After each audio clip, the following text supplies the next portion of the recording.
You're not in the shot, right? Welcome to day 2 of the 2013 Father Henry Carr Early Bird Classic. My name is Drew Ebanks. I'm so excited to have with me none other than Tarek Spiet of North Pole Hoops. How are you, Tarek, on day 2 of this big tourney?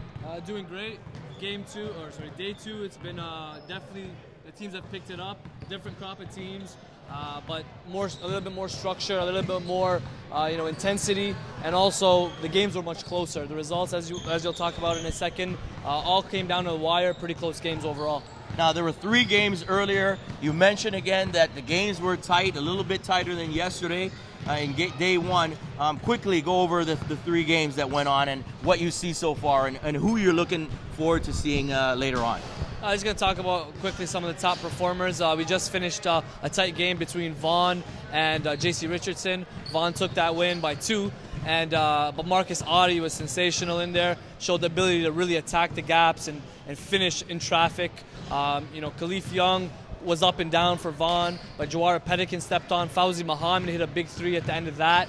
So Vaughn ended up with that W. Earlier on in the day, you had Duville squeak out a win. And they're one of your teams you're looking to do a little bit of work as well, right? Yeah, I think that that's my personal prediction. These are all strong teams. I think, though, you have a team in Duville that has the horses, they have the size, they have the length, they have the guards and leadership at the point, Keyshawn Montague, and they got all the pieces to get it done and to win it all. That's my early prediction. But then you have Campion, who beat a really tough Cardinal Newman team out of Hamilton earlier on in the day. Again, it was a 4-point game. Cardinal Newman came out strong. David McCullough, 18 points in the first quarter, but they were able to shut him down, throwing the zone at him, and ultimately Campion coming out with a W. So look out for Campion, Duville. They can meet in the semifinals. That could be a little Brampton rivalry again. Same on the other side of the bracket, you have Eastern Commerce and Henry Carr. Big games a rivalry for them in its own. yesterday. Exactly. Yeah, and if we see those 2 teams, it'll be tremendous. All right, we're ready to go. We're going to wrap it up for this intro. We'll be right back. Stay tuned for the broadcast of the first game between Cardinal Newman and HB Beal.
Hello and welcome to day 2 of the 2013 Father Henry Carr Early Bird Classic. My name is Drew Ebanks alongside Tarek Spiet. Here we go. The action is just beginning in our fourth game of the evening and our first web stream. Cardinal Newman taking on HB Beal out of London. Tarek, I'm excited right now. Day one, we saw a lot of action. You said today, though, pointing out in the intro, that the games today have been a lot tighter. Definitely, and now you look into this game. You have HB Beal, Cardinal Newman. We saw what Cardinal Newman could do defensively. A very structured team, patient on offense, and got a point guard in David McCullough, one of the top point guards in the country, was able to take what the defense gives him, whether that's scoring or feeding teammates. Now, HB Beal on the flip side, they've lost Michael Provenzano, a top-level point guard in the class of 2015. He's currently in North Carolina. So it'll be interesting to see what HB Beal has. And this is actually the first time I'm watching this team without their former coach, longtime coach Tony Marcuscio, who's a head coach now at the college level at Fanshawe College. So I'm really interested to see what HB Beal has. And right now, Beal, they're in a man-to-man, playing tight up top. Oh, good That's steal. Tyler Brown, good steal. Number 21, Moses Orozco, he's got it. Right in the middle. On the wing, back to Orozco. Dribble through the legs. Patience on offense here. Nagatu gets it. No go. Newman comes back. That's Grahovac. Tyler Brown up top. Defended pretty tightly. And they throw it away as it goes off McCullough. Just quickly to go over the starters for Cardinal Newman. Number 3, Marcus Ziba. Number 10, Marco Grahovac. Number 12, Tyler Brown. Number 15, Luigi Moquette. And number 22, David McCullough. For Beal, number 21, Moses Orozco. Number 15, Brandon McGlone. Number 5, Josh Din. Number 4, Abel Imam. And number 22, Frankie Gakutu. All right, back to the action. Team's a little bit shaky to start, Tarek. Nobody getting any buckets. Nice pass down low. Cardinal Newman, but they get the ball stripped. Here comes Beal, number 21. Orozco comes through, can't get it to go. This seems like a defensive struggle right off the bat, or is it just teams trying to feel each other out? Let's give it a couple minutes, see what happens here. I mentioned for HB Beal, they lost their coach, Tony Marcuscio, longtime head coach at HB Beal. But they have Ian McConnell, current head coach, who's been, talking to him earlier in the game. He's been with the program for 21 years coaching. So, I mean, I'm sure they have the similar concepts. Defensively, I always remember HB Beal being a tough team that's going to lock down. And it's, again, no BS type of team. They look to try to execute. They look to try to, really pay attention to detail. And that's what I remember from Tony. And we could expect that from Ian McConnell here for HB Beal. All right, Tyler Brown, he breaks the knot at 0 with the first free throw. The foul was on Brandon McGlone on Beal. And he makes it 2-0. Cardinal Newman takes the lead. Here we come, Beal bringing it up. It's Orozco on the left wing. Up top to McGlone. Over to Din. And Din buries the 3 to give Beal the lead, 3-2 early on. John Din, that's a 10th grader. First saw him at the last year's MPH Ontario showcase. Guy that can shoot the 3 ball. I'm sure he's picked up some things from Michael Provenzano, the older point guard, former Beal guy. But right now it's Cardinal Newman for 3. They miss. And David McCullough cleans that up as we go 4-3. There you go. McCullough with the nice feed. The steal. Beal comes back. Then Newman comes back. Beal gets the steal. That's number 4, Abel Imam. And Imam brings it up, circles back around. Looking over to Din. He's pressured by Grahovac. Look out for Grahovac. He's a guy that can really shoot the 3 ball and proved that in the last game. Hit 5 threes in the fourth quarter. Well, you really got to stay out and guard a guy who's hitting 5 threes, that's for sure. He struggled in the first half, but came strong when it mattered to cut that gap. So definitely don't want to leave him open. All right, some subs coming in. Number 32, number 4. 32 is Josh Nardini. Number 4, Malik Gordon for Cardinal Newman. On the wing, Orozco with the floater. Nope, no good. Rebound inside. The teams are battling. Imam comes up with it. Little pressure over to McGlone, but he can't get the three to go. Grabs his own rebound. Cardinal Newman got to do a better job boxing out there. Imam, jumper, no good. And the score is still 4-3 for HB Beal. Outside, three-pointer, doesn't go. That's Gordon. Can't get it to drop. Gets his own rebound and misses that one as well. Ball goes out of bounds to HB Beal Raiders. Now Newman is a team out of Hamilton, Ontario. Recently started, coming into these Greater Toronto Area tournaments. Want to get competition. They want to see what's happening out here. They will be at the Humber Classic as well. But if you're the coaching staff, you want to get these wins. Although they lost the first one, putting them in the consolation round, but you definitely want to get W's for confidence purposes. And also, as coach kind of blows a gasket there, really hard on his team right now. But as I was saying, Cardinal Newman wants to pick up a W, get the conference rolling, and continue to execute. They had a great first quarter where David McCullough had 18 points, and then ended up with 22 for the game. So he started off really quickly. So what happened there? I mean, you got 18 points in the first quarter. Yeah. I mean, that really should be a 30-point game at minimum if your team is looking for you. Was it the case that the team went away from him, or was it the case that the defense adjusted and decided to take things away and make other players beat them? I'd have to go with the latter because he's a point guard. He initiates the offense essentially, and I talked to Coach Jeff Joseph about that, how he scored 18 in the first quarter and then kind of shut down. But he kind of phrased it as he's taking what the defense gives him, and I can buy that because he is a high IQ guy. He's not selfish. But then I told Coach Jeff, I told him sometimes you got to take. Sometimes you got to take it and lead the way as a leader. So we'll see what he does. You got to force the issue, right, Tarek? You got to, if you're that guy, you got to don't let a team dictate how you're going to play. You dictate how they're going to guard you. Especially just in the fourth quarter when the team needs a bucket. Oh, great feed. If he has the ability to finish, then you got to finish, or really spoon feed your teammates. So really sound point guard. He's ranked. We got him ranked in the top 20 in the country on the North Pole Hoops rankings. That's great. I mean, and you can see there a tremendous pass. 6'3", Cardinal Newman leads this one in a low-scoring affair at the beginning. Nice layup there by number 21, Moses Orozco, and he cuts it to a 1-point deficit. David McCullough brings it up. Moses is a kid on this team. He's in the 12th grade now, but he's been around for a while. He knows what's happening with this program, and he's a tough as nails guard. I always remember him, one from his last name, but two, he hasn't really grown much. He's 5'7", and he's always been able to remain on the floor and be a starter because of his toughness. Yeah, and that's what you want to see. I mean, when you don't have all the physical characteristics that you want to have, you might not be able to jump as high as you'd like to. You might not be as quick. As tall, but you make up for it with heart, determination, skill, perseverance, the whole thing. And trust me, it will pay off. Your coaches are going to keep you on the floor if you exhibit those characteristics. And he had a strong role.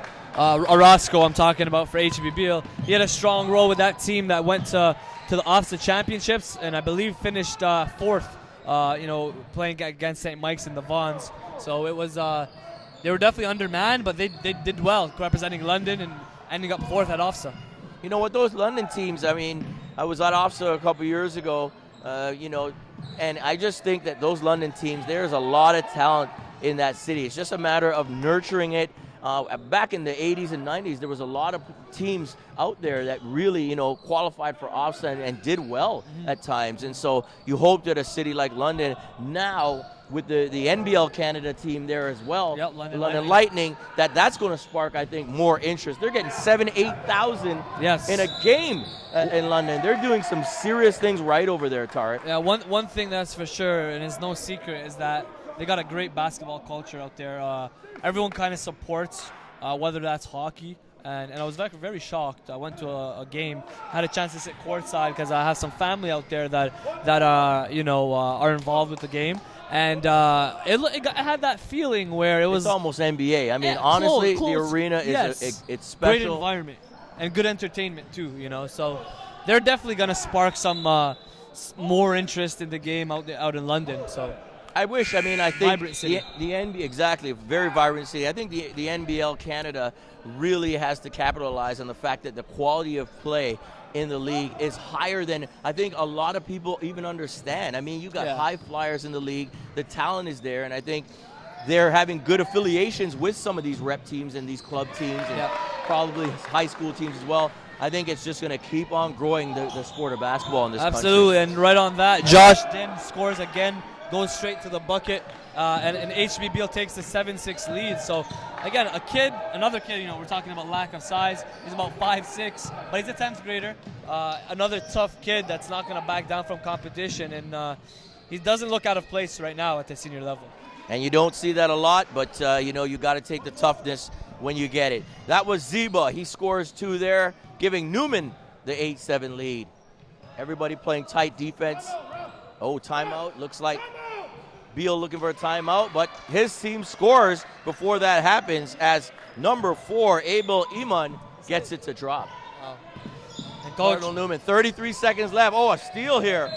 Orozco, and then he's fouled. And you just wonder, the coach for Beal was looking for a timeout there. He got a bucket to go, then a steal. Yeah. He doesn't want that timeout anymore, does he? Doesn't look like it, but he was irritated a little bit, called for the timeout a couple times, and referee didn't hear him, but they ended up getting 2 points in possession. And now he has actually calling the timeout. 30-second timeout, 9-8, they lead. Mm-hmm. Personal fouls, Cardinal Newman with 4 team fouls, and HB Beal with only 1. So that's a big factor when you think of getting into the second quarter as well. I think that HB Beal has done a good job of moving off the ball. Guys are cutting, guys are screening for each other and getting easy looks. Sometimes, it's the fundamental basketball, not necessarily that one-on-one. In the last game, we saw some great one-on-one from Marcus Audi, weaving through traffic and finishing hard. But in this game, it doesn't seem like they got that sort of big-time talent on the floor. It's going to have to be more of a collective effort, moving the ball, circulation of the ball, and finishing. Teamwork, that's what it's all about. All right, back to the action here at the 2013 Father Henry Carr Classic. Great pass. Great pass forward. Number 12, Tyler Brown with the finish. And Cardinal Newman takes the 10-9 lead, 17 seconds left. This one's going right down to the wire in the first quarter. Going to be a close one to finish the first. Imam has it, gets it inside. Not good. Great effort on the offensive board. That's 2. Gakutu misses. And then Orozco gets it up too late. And after 1 quarter, it's 10-9, Cardinal Newman. Thanks for tuning in. You're listening to and watching the 2013 Nike Father Henry Carr Early Bird Classic in the city of Toronto. A wonderful tournament that's been going on for dozens of years. Great talent has come through this gym, as we know and we talked about in the stream yesterday. And we're seeing the ascension of basketball and the continuation of traditions as the Father Henry Carr Early Bird Classic continues. I remember Wiggins not too long ago throwing some monster jams, many monster jams in this gym, coming through, playing with the Vaughan Voyagers. Eastern Commerce battles there. Absolutely. James Sylvester last year put up 34 points. That kid. Pickerings, they've always been a team the list goes on. Done well here and had a great showing. And so the teams that come through this building, when you can come out as even a semifinalist or a finalist, you have done your work to get to the finals of this tournament.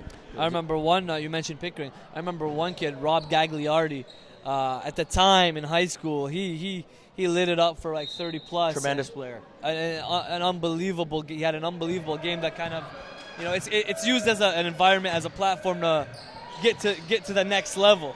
If you can have a big game, big performance here, coaches recognize that because you're playing against high-level competition. Yeah, it's one of the top tournaments for the whole year. Yeah. And you even can add OFSA in there. It rivals, at some points, the intensity that you see at Definitely OFSA. The competition level. For sure. Oh, that's great protection there. John Din, at 5'6", 5'7", you got to be able to do exactly what you just said, is protect that ball and finish strong. And he's definitely not hesitant going to the rack. And you look at his body type, and he's got the strength. Yes. At his height. He can shield off players that are even taller than him trying to get the block. we talked about that toughness, and he's got it already with 7 points. He has a 3 and 2 drives to the basket. Now, again, we're talking about McCullough. Looks like he's playing the unselfish game right now, trying to get his team involved. I'd like to see him kind of take a little bit more of a command here, maybe to start and set the tone like he did in the previous game. Well, I think I want to watch a little bit more of David to see what he's about a little bit more. Of course, I've watched him a bunch last year, but he's a cerebral guard. He's not really the type to force the issue. Very I wouldn't say he's making the wrong play at all. No. He's a two-way player. He defends the ball as well, so he is kind of conserving energy as well because he's playing both sides. He's putting out a lot of energy on the floor. And, Carleton is really hot on his tracks. They really want him. And I was talking about it a little earlier. I could see him replacing Phil Scrubb. Hey, he's look, that type same of player. colors too. He looks exactly like the Carleton jersey. White and red, you know what I mean? And fits right in. He could be a great replacement. Of course, not a total replacement. Phil Scrubb is a special player, but he's got similar attributes. One of a kind, Phil Scrubb. Yeah. All right, back to the action. We have some free throws right now. Number 22 for Beal, Frankie Gekutu at the line. No good. And it's going to be Cardinal Newman basketball, trailing 11-10. We've got 6:48 left. This broadcast, this web stream brought to you by Ill Minds Media. They've been broadcasting this tournament for years and continue to do an amazing job. My name is Drew Ebanks from OnPointBasketball.com, joined by Tarek Spiet of NorthPoleHoops.com, bringing you the finest in Canadian basketball anytime and all the time. All right, here comes Beal right back down. Number 21, Orozco, he's got it. Pretty solid handles there. Can do anything he wants. Looks like he's got the ball on the string. Goes left. Pressured by Tyler Brown. Nice pass inside. Very good pass. Travel. And you know what? When I look at the calls that we've seen, especially on day one, Tarek, you see a lot of traveling calls. And that play there, a little physical bump, guys get thrown off. It just lends it that maybe the guys really got to get a little stronger, especially when they get inside and down low. Yeah, they definitely got to be able to, finish with contact. But if you pay attention to Tyler Brown on defense, he's putting a lot of pressure on Arash. Nothing easy. It's to make an entry pass. It's not going to be easy. He's got some good length on him as well, Tyler Brown. Very good. And there he is. Ooh, it comes up. Number 22 with a nice block. That's Gekutu. Got some very good length on him. This is the first look I'm getting for Gekutu. Tyler Brown nails the 3 there, right on cue. The grade 12 product, Tyler Brown playing defense down to Roscoe. Good defense, moving his feet, shuffling, trying to reach, gets the steal. There you go, there you have and it. Roscoe gives up. And you can't have that. I mean, you get your pocket picked, you're early in the ball game, you've got to get back. And the coach is definitely not happy. Ian McConnell wants a timeout. Yeah, I give a lot of credit to Tyler. Picked him up almost full court and put a lot of pressure, like I mentioned a little bit earlier. This time was able to get the pick. And looks to frustrate Arose for HB Beal. So now it's going to be a question of how do they respond? They got a little run. Now we have Newman up 15-11. So how do they respond? That's the big question here. Yeah, it's a testament to their ability to realize, too, like you've been saying, it's early in the ball game. Things like that are going to happen. You hope your point guard will give an effort to get back down and make a play. You might not foul, but at least show that you're making the effort to get down there. Sub coming in right now, number 5, Josh Dinn for HB Beal. It looks like no subs coming in for Cardinal Newman. They're satisfied and content with the lineup they have on the floor at this moment. One thing I want to say about this tournament, what makes it so competitive, is the fact that you have coaches that know their stuff. They know their game, and you're going to see different changes. You're going to see not different. Stagnant. They're not no, stagnant they're going to switch it up. They're going to change it up. If something's not working, they're gonna maybe look. Right now you got Newman adding a press. So how does HB Beal respond to that? And they're gonna if they smell blood, they're gonna try to attack that. Yeah, because, I mean, this is a 4-point lead. You make a couple big plays on defense, maybe with that press, you can extend that Absolutely. to a 10-point lead, and that changes the complexion of the game. Yeah. Josh Din unable to make that one. Oh, good tip But inside. good rebound there. Gakutu with the tip, and there you go. McGlone gets it to go. And he's not a big guy inside. McCullough staying on the outside, content to make the defense dictate the way he's going to play right now. Down low. Zeba. Oh, and the charge on Nardini as he tries to get it back inside to Zeba. And look who's on the other end. Josh Din, 5'7" PG. He's a 10th grader. You know, so far, for me, Josh has been a good standout for HB Beal on both ends of the floor. That time coming up with the charge. You got to love that. You know, you got to love players who decide they want to make an effort and make a difference on defense as well as offense. And sacrifice their body. A lot of players are think they're too cool for school and not being able to put their body on the line, but he took that one and got this team a possession as Tyler Brown attacks. That's beautiful, and you see how he sidestepped the guard Orozco there. He could have got a charge easily, and that's a good skill to have, to recognize when the defender is trying to take a charge, move, shift to the side, and then no choice for the refs to call the block.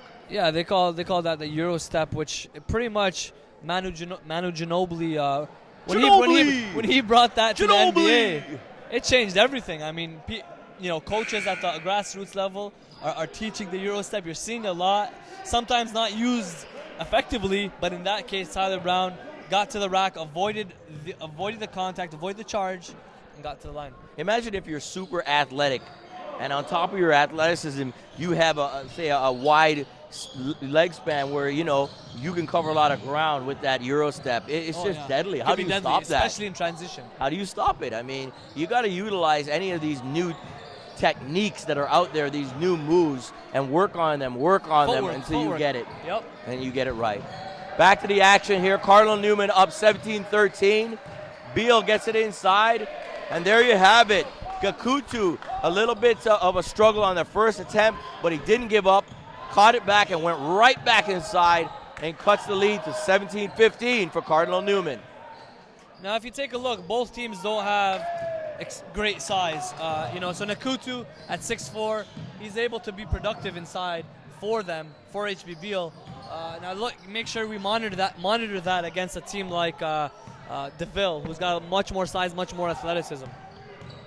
Back to the action. Cardinal Newman breaks out, looking to shoot it. Oh, and a foul right on the arm. McCullough gets fouled. Not a smart play. Almost got that one to go for the 4-point play. And Gakutu is playing well on the offensive end. There, you pretty much just want to shade your guy, shadow him. You don't want to reach and try to slap at the ball. You never want to give your opponent 3 shots at the line. And he makes the first one.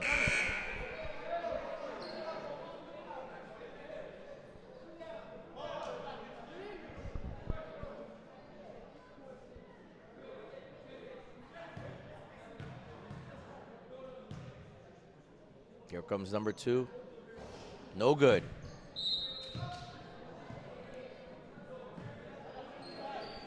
Joining us at halftime will be Chris Chang, head coach of Nipissing University, first-year program into the CIS. So look out for that as Chris Chang joins us at halftime. And of course, he works with the junior academy right now, and he's the director of youth player development as well for Canada basketball. He's been working his butt off, recruiting, trying to get 12 new players to the team. So we're going to see a lot of him throughout the month and throughout the season. And he cares. He wants good players, and he wants to be in the scene and be connected. And I think a lot of the coaches out there are going to, be behind the 8 ball right from the get-go when Nipissing starts playing, because Chris Chang has already laid the foundation, the groundwork in the scouting and his recruitment. People know who he is. Definitely. Back to the action. Number 4 takes it. Cardinal Newman. And that's Malik Gordon. Beautiful layup, coast to coast. Newman up 6, 21-15. HB Beal's really got to settle themselves down and decide how they want to play on offense, because they're not really executing like they should. Abel Uman has some speed to him, 11th grader. You know, some great baseline speed. Was able to get out there and I'm gonna look at him. That's the first look I've seen from him, but Yeah, long, wiry. Very quick. And he got some speed as well. Covers a lot of ground. Here comes Newman. McCullough, beautiful body control. McCullough really showing the skills there to step around and avoid the contact there. Tremendous play. You think about McCullough, everything's calculated, whether it's passing the ball or scoring it. Everything's calculated. He knows where he wants to get, what spot he wants to get. And when he does, he has that body control, as you mentioned, to finish. All right, back to the action. 23-15. Cardinal Newman trying to stretch the lead out. 1 minute and 42 seconds left. You're watching the webcast brought to you by Ill Minds Media. My name is Drew Ebanks alongside Tarek Spiet. On pole, North Pole Hoops and On Point in the building. Oh, beautiful move. Good pump fake. Number 22, sorry, Drew Nagutu. It's going to be a tough one to pronounce, but great pump fake. Got his man off the floor, got him out of position, and went hard to the bucket for 2. Yeah, he's been dominant inside. Oof. And defensively. Referee calls that one on the block, and that one's going to go on Eamon trying to take the charge. You like the effort there. Unfortunately, he was just a second too late. 23-15, Cardinal Newman leads it, and number 12, Tyler Brown, is at the line. And he gets it to drop. 9-point lead for Newman. Second one's up, and it goes. Beautiful free throws. We've got a 10-point gap right now with 1:17 left. The 2013 Father Henry Carr Early Bird Classic action continues. Din gets it and drives. Couldn't even see the rim there with all the defenders on him. Beal gets it back. Orozco, he's got it mid-court. Over to McGlone. Back to Gakutu. Knocked out of bounds by Grahovac.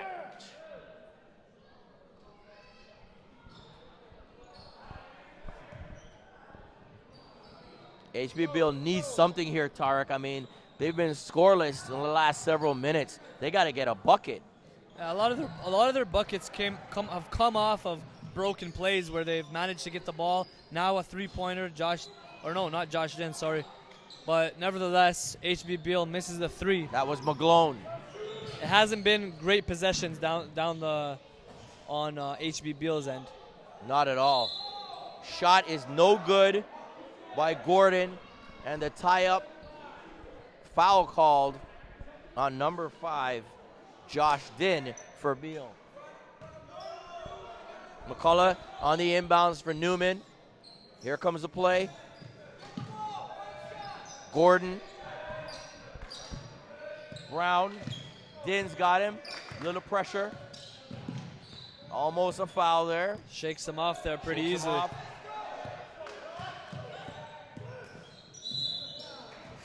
And a foul. That's the second one on him. Gakutu, not a good play as a guy that they need inside. Can't be out at this area of the court getting fouls. We've got 6 seconds left, 25-15. Newman leads it. It's going to be a last-second shot to end the quarter. Beautiful. Beautiful shot. What can you say? Tyler Brown buries the pull-up J. 27-15 at halftime. You're watching the web stream brought to you by Ill Minds Media of the 2013 Nike Father Henry Carr Classic. Stay tuned for halftime. We got Chris Cheng from Nipissing University.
All right, everyone. Joined with me here is Chris Chang, head coach of the Nipissing program. Am I pronouncing that right? Nipissing? Yeah, Nipissing. Nipissing program, and first year going into the CIS. Chris, talk to us a little bit about what you're doing right now. What's the process of building that program?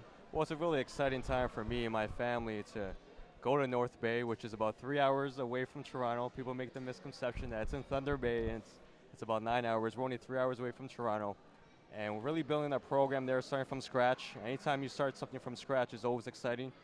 You know, there's no tradition, there's no history, so anything that we do, we're establishing that.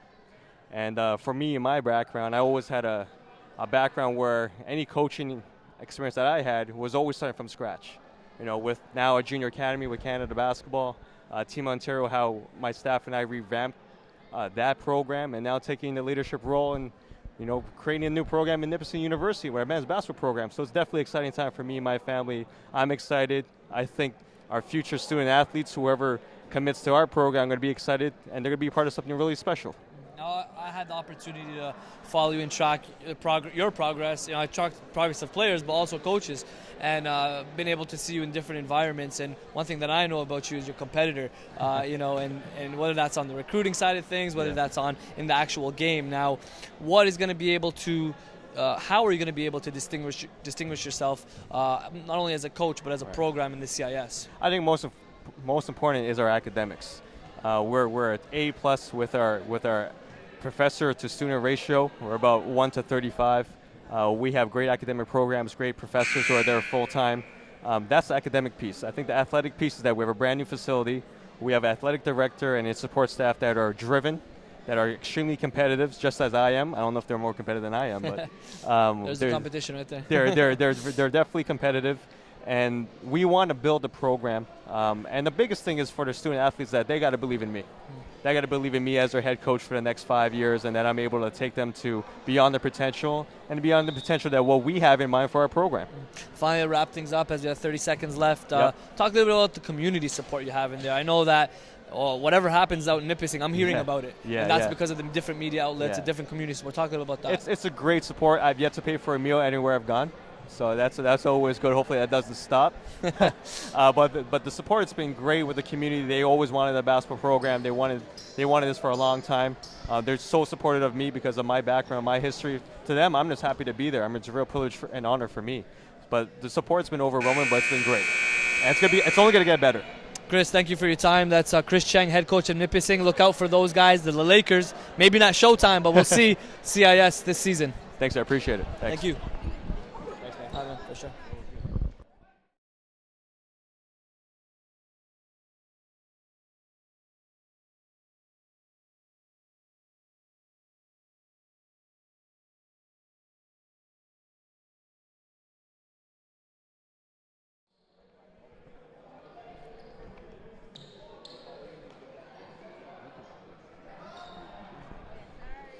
All right, welcome back. That was a tremendous interview there. Welcome back to the 2013 Nike Father Henry Carr Early Bird Classic. Chris Chang, Nipissing University.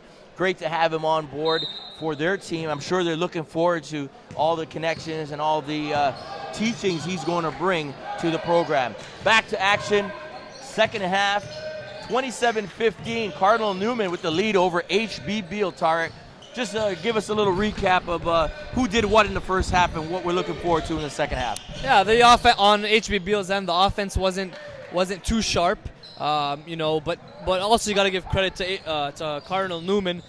They've built a reputation on getting teams into a funk and out of their rhythm. You know, they get right in you. You saw Tyler Brown in the second quarter. You know, not making you uncomfortable. You know, it starts at the point guard position. If you're a point guard that can really defend the ball, you're going to cause a lot of havoc for the opposition, given the fact that that's where the offense starts, when it starts at the PG position. Great points for sure. Back to the action. We got free throw shooting. Imam at the line misses the first one, trying to get his Beal Raiders back in this, down 12 points at the start of the third quarter. And he gets the second one to go. 11-point lead. Let's see what Cardinal Newman is going to do on offense. Grahovac over to Brown. McCullough with the pull-up, can't get it to drop. Din inside, grabs a rebound. Nice boards, showing his determination to get that. Orozco, the point guard, very crafty back there in the backcourt. Go either way, either hand, left hand. Din on the outside. 3 is up, no good. And the ball goes out off of number 15 of Cardinal Newman, Luigi Moquette. HB Beal with the inbounds. Eamon over to McGlone. McGlone pulls up, stops his dribble to Din. Orozco getting the screen up high from Gakutu. Back to Gakutu. And he drives to the left. Eamon gets it and gets it to go. 27-18, a 9-point differential. Cardinal Newman still with the lead. You can't expect HB Beal to chip away as David McCullough, beautiful mid-range jumper there. But you can't expect HB Beal to slip away. They're gonna stay in it. They're gonna play hard, and they're just gonna keep chipping away at this lead. So you got to make sure if you're Cardinal Newman to not let up as well, match that intensity. Most definitely. Back to the action. Big 3 right there by number 15. McGlone can't get it to drop. And then Cardinal Newman loses it out of bounds. Ball will go on the sideline to the HB Beal Raiders out of London, Ontario. Just talked about the hotbed of basketball popularity in London. Oh, Orozco can't get it to go, but he looks hurt. Looks like he may have rolled an ankle on that shot, holding his right ankle. We'll see if he can stay in this. Yeah, Cardinal Newman back with it. Yes, Tart. I just said, we talk about London and talk about talent. Dion Kravich from London, Ontario, 6'11", forward, more of a forward than center. Dude. Yeah, very versatile at Texas Tech. So he's probably going to be, when it's all said and done, one of the best to ever come out of London. And when I say that, I'm saying he's got a chance to make it to that league. So Which league, Tarek? I'm talking about either a high-level league in Europe, potentially, depending on how this season goes, he will have a chance for the NBA. But again, it comes down to producing. He is in a big conference. He's got the length, got the size, and the skills. He's got all the physical attributes along with the skill set. So, as they go into a timeout here, I just wanted to take the time to really shout out Dion Kravich and given the fact that he got some very, very interesting tools. So look out for him at Texas Tech this year in his senior year in the Big 12. We'll be playing against the Wiggins. We'll be playing against Iowa State and Naz Long, Melvin Ejim. That's it. If you're a Canadian basketball fan, you're going to want to watch Big 12 basketball. We're everywhere now. Yeah, I mean, there's Canadians doing work all over the country, all over the world. And, we want to make sure that we're bringing that to you. On Point Basketball doing a great job. Thank you. I wanted to, ask you what you guys have coming up next. You mentioned NBA Canada. Yeah, NBA TV Canada. Yeah. Our episodes should start airing at some point this month. We're not sure the exact date. We've got a new episode that we haven't dropped yet, the Canada basketball, the game, and the training camp with Jamaica. That's going to be more than likely the first one. And then we'll, bring on some of the previous episodes for the people that haven't seen it across the country. And so, again, both of us, we're doing our thing. We're moving it along. It's just a joy to be a part of this rising basketball trend. For sure, and I think there was some coaches, CIS, and in particular NCAA coach Canisius out here, and I'm expecting some more tomorrow. They do have a busy schedule, the NCAA season starting today, but big game, Wiggins on tap, Wiggins amongst others. Yes, on any given night, there's going to be noise made, whether it's on the West Coast or on the East Coast. So, you want to stay tuned. And Get your PVRs ready, right? Definitely. That's the best way to put it. Get your PVRs ready. I mean, there was a time, Tark, when we could say there was maybe 5 or 10 guys that we would have to watch an NCAA, and we knew exactly where they were. I'm confused these days. I mean, I keep up with it, but I'm confused. I have to rely on my man, Ray Balla, as well, Shout out Mr. Ray Balla. Cannonball, shout out Ray Balla, as well as you guys, of course, always keeping in tune with how many players are playing, where they're playing, and it's great to see. But again, 104 players It's hard to Great. watch all those games. And then on the a given women's end, night. there's at least 50 to 60, maybe higher. Don't quote me on that. We got to get Ray Balla in here. He does a great job of following the women on that side as well. But it's important to note on female and male basketball thriving. So And in we the got to meantime, catch up. Like we said, the men have to catch up to the women, right? The Yep. women have made the Olympics. proven. Yep. Have made the World Championships are guaranteed. And for the men, they're still trying to get in with the wild Waiting card on the for wild next card. year. Yep. Maybe we'll be going to Spain next year if they do get in, huh? And you know what? In order for that to happen, Canada basketball has started off a campaign.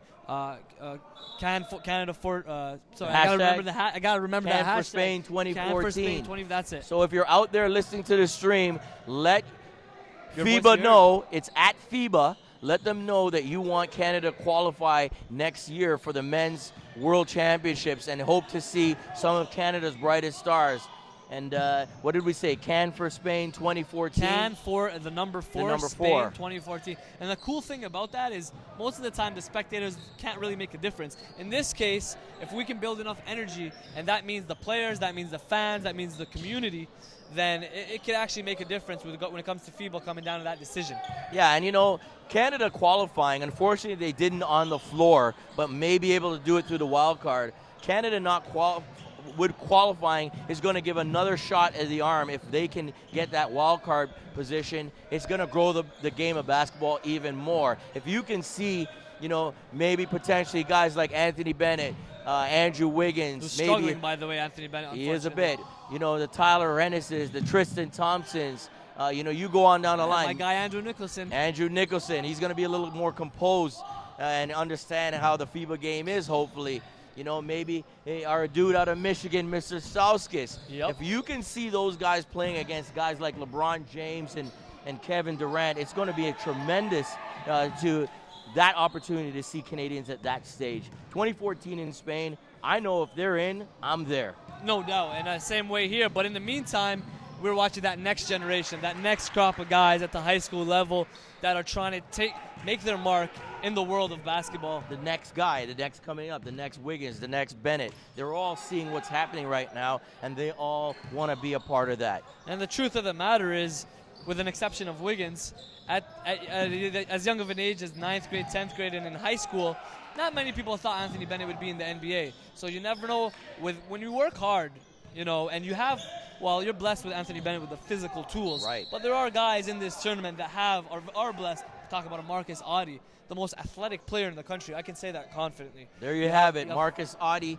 he said it. Tarek Spiet, NorthPoleHoops.com. Marcus Audie, athleticism bar none. And to add to that, to kind of get to the root of his athleticism, his father, Milt Audie. Well, you know what happens with the track and field genes. I mean, Just ridiculous. Wiggins with the Just Mrs. ridiculous. Wiggins, Marita Payne Yes. Wiggins, of course. Parents are a big thing. Milt Audie, the father of I think it's don't quote me on this, but something along the lines of 18-time national high jump champion, father of Marcus Audie. Scary. He's blessed. But to credit Marcus, he's worked on improving his game, and we'll get to the action in a second. But this is important.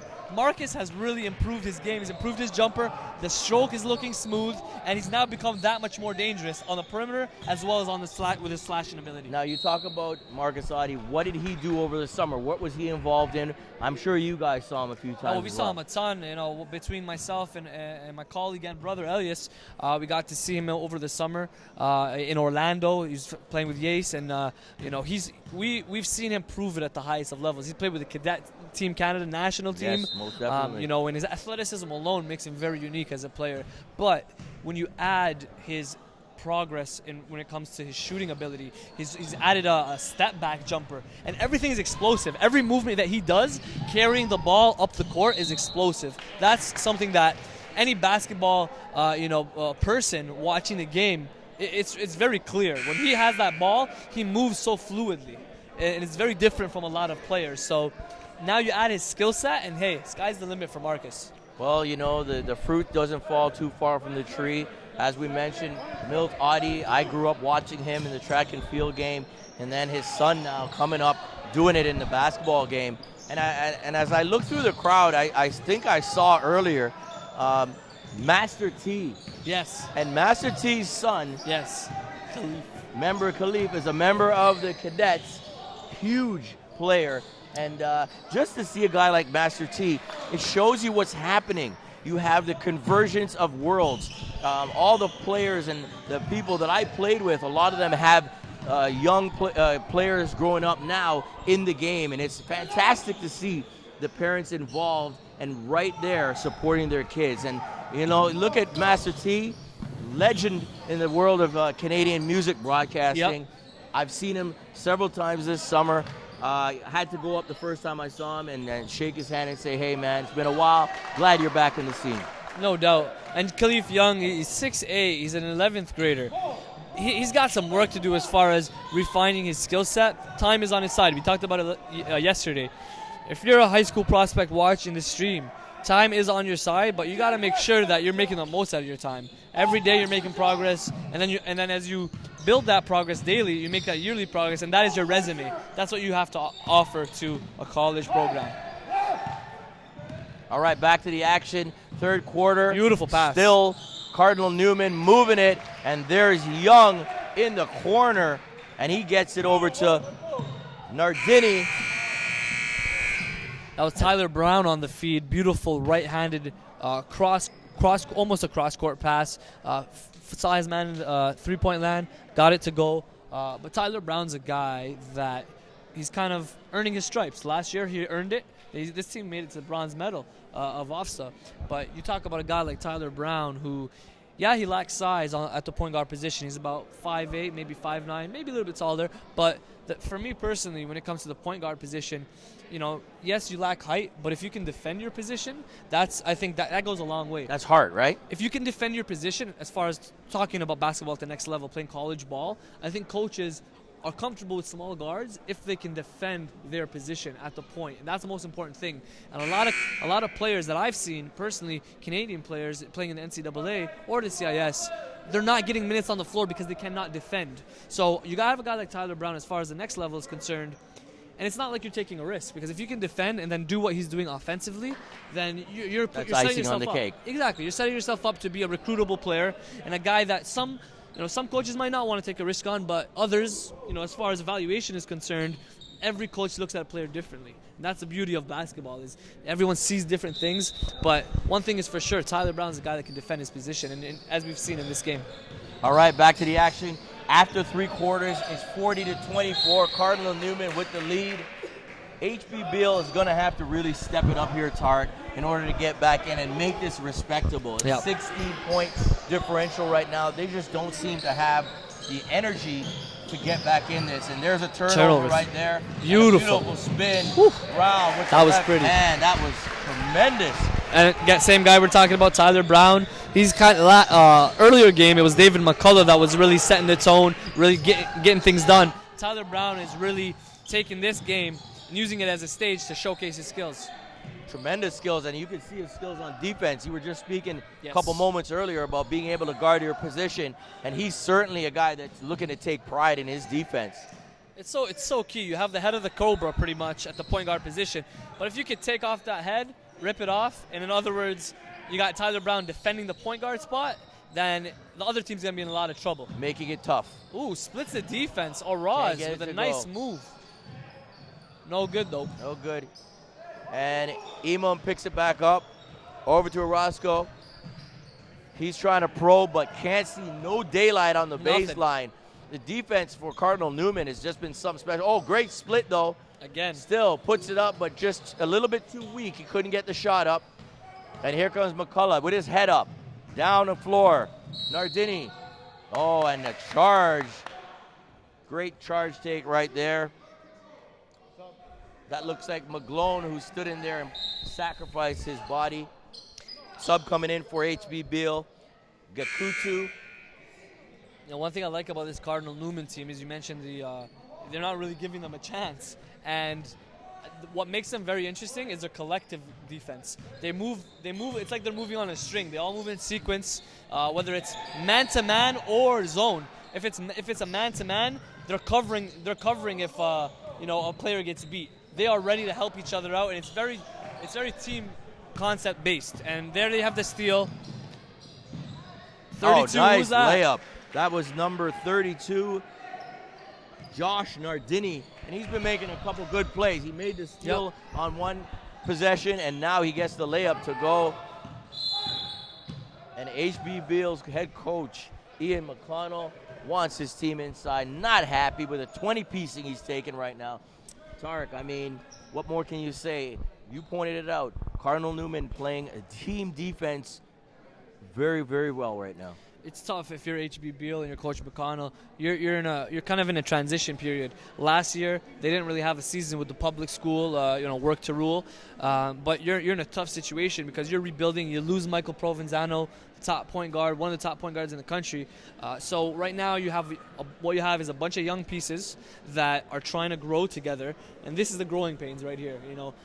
For HB Beal to come into a tournament of this caliber and be able to compete or just even play is a huge learning experience for them, because these young guys growing up as they get into the 11th and 12th grades and 5th year, you're remembering this, and then that's how you're going to consistently grow, show that progress, and become an overall better team.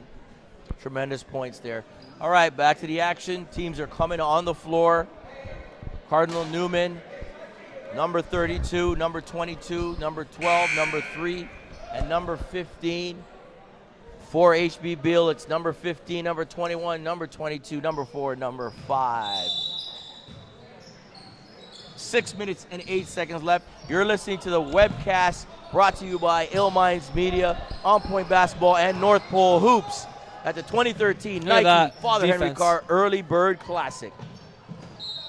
And you pointed out again, when you're getting the collective D, you're also getting the individual D down on the baseline. McCullough in there, of course, as well as Luigi Moquette. And you know what? You gotta give it up to Coach Andrew Sergi, Jeff Joseph, and the guys at Cardinal Newman. They really put a lot of time, as Orozco finishes there, a tough lay-in, but they put a lot of time in what they do. They really care. They really want these kids to improve on a daily basis. And you can tell, down 20, or if they're up 10, up 20, down, whatever the case may be, they're going to play hard, and they're going to bring it defensively because everyone's held accountable here. And look at this, press, putting on a press even though they're up 21. Oof. Tyler Brown giving Orozco fits for HB Beal. All right, HB Beal's head coach and assistant coach still coaching, and you still love to see that. I mean, they're not throwing in the towel. It might be 21, but we've seen stranger things happen in games. And as I mentioned, growing pains. As much as it is growing pains for the players, it also is for the coach. HB Beal is a program that's used to winning. It is a program. Tradition. Yes, exactly. They have a long history, a long tradition of winning, and it is a transition for the coach as well. When you're in a rebuilding period, it happens to the best of them, and they just gotta continue to get better day by day. Most definitely. And wow, McCullough, great penetration and kicks it out on the wing. Number 12, Tyler Brown, and he's been highly impressive, Tarek, in this ball game. I was just about to say, this is a little bit of another steal. Tyler Brown again.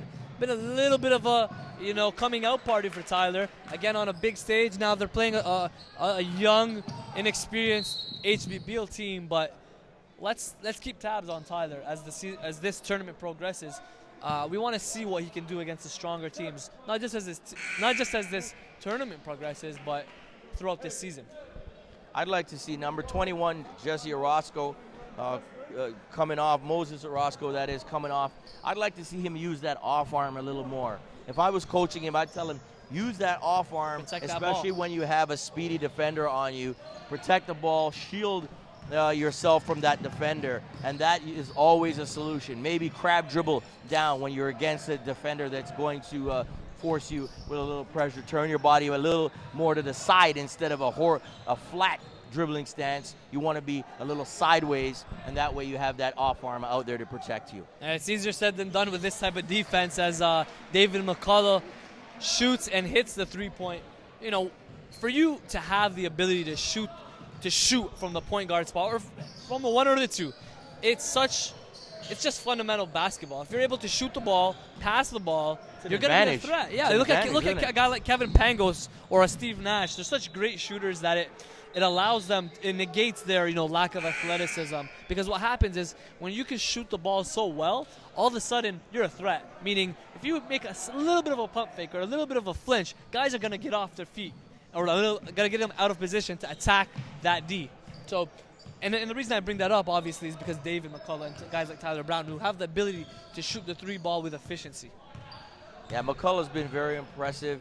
Again, you pointed out some great things earlier. He just waits, picks his spots, Beautiful. and he just pulls up there. This has got to be one of the top players, as you said, in the province, if not in the country, the way he's playing right now. Well, I'll tell you one thing. David McCullough is making a case, could arguably be the top point guard and definitely the top uncommitted point guard in the country.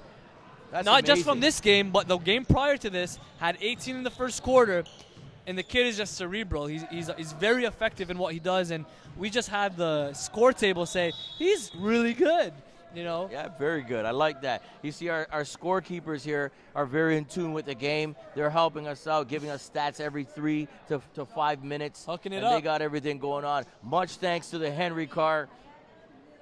We got Tiana, Milky, and Isaac getting Milky, it your done. actual name? Yeah. There you go. Kenya. She's Dominican. We learned that before the broadcast. All right. Shout out to the Dominicanos in the house. Let's do it. There you go. Thank you, Throwing up ladies. signs Appreciate here. it. And you know what? It's a family affair here. That's how they do it at Father Henry Carr. Coach Melnick does it like that, and he brings in the students from the community to get it done, and they're a part of this fabric of this community, and it's tremendous. We've seen it over the years attending this tournament, and it's a testament to what they do and what they stand for at Father Henry Carr. And right now we're in the midst of a blowout, 58-26 in favor of Cardinal Newman. They earned it. They earned it No on doubt. both ends. They've No been doubt. executing. They've been patient. And sometimes defense, right? And defense. And even sometimes when you have a good defense, you might not be as patient because you're trying to force things. It seems like they've been very patient.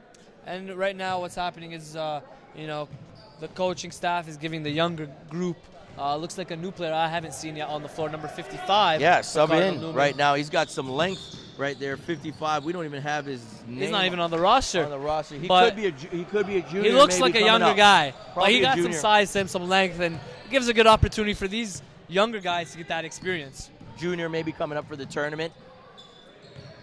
2 minutes and 45 seconds left. You're tuned into the webcast of the 2013 Nike Father Henry Carr Early Bird Classic.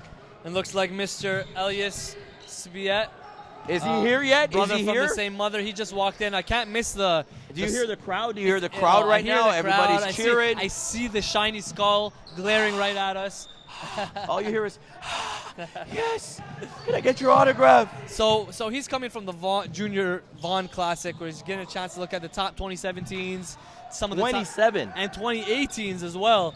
You know, we're trying to get at them early, track them early, get them into our database, you know, and be able to track their progress. Can we say you guys are robbing the cradle a little bit in your basketball coverage, or what? Let's say this. You know, we're dedicated to starting at the 8th and 9th grade. People have asked us, why don't we start at earlier, 6, yes. 7? You know what? And the answer to that is, you know, we have to draw a line. And in the case of when it comes to exposure, especially national exposure, and just, you know, getting that recognition, it Let can hurt kids be kids. kids, right? Exactly. Because I it can say the hurt kids. same. We see it sometimes in the States, and I'm not pointing fingers here at all, but my personal opinion on it is that you get that exposure, it can do two things. It can hurt you, or ooh, beautiful finish by Orozco, HB Beal. Crafty, absorbs contacts, and finishes that play. But as I was saying, when it comes to the exposure, it can do two things.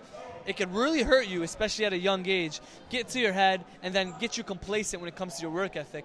The other route is it could really motivate you. Now, my philosophy is that at a younger age, you're more prone as a child or as a kid young player, to get to your head, because you don't understand what You're it's about. young, you're youth, you're a young Exactly. player. You might Impressionable. not take it right. And so, with that being said, we'll start at the 9th and sometimes 8th grade, and it's definitely growing at a fast pace. The development is there, and we're seeing the fruits of that labor right now as we watch at the Father Henry Carr Early Bird.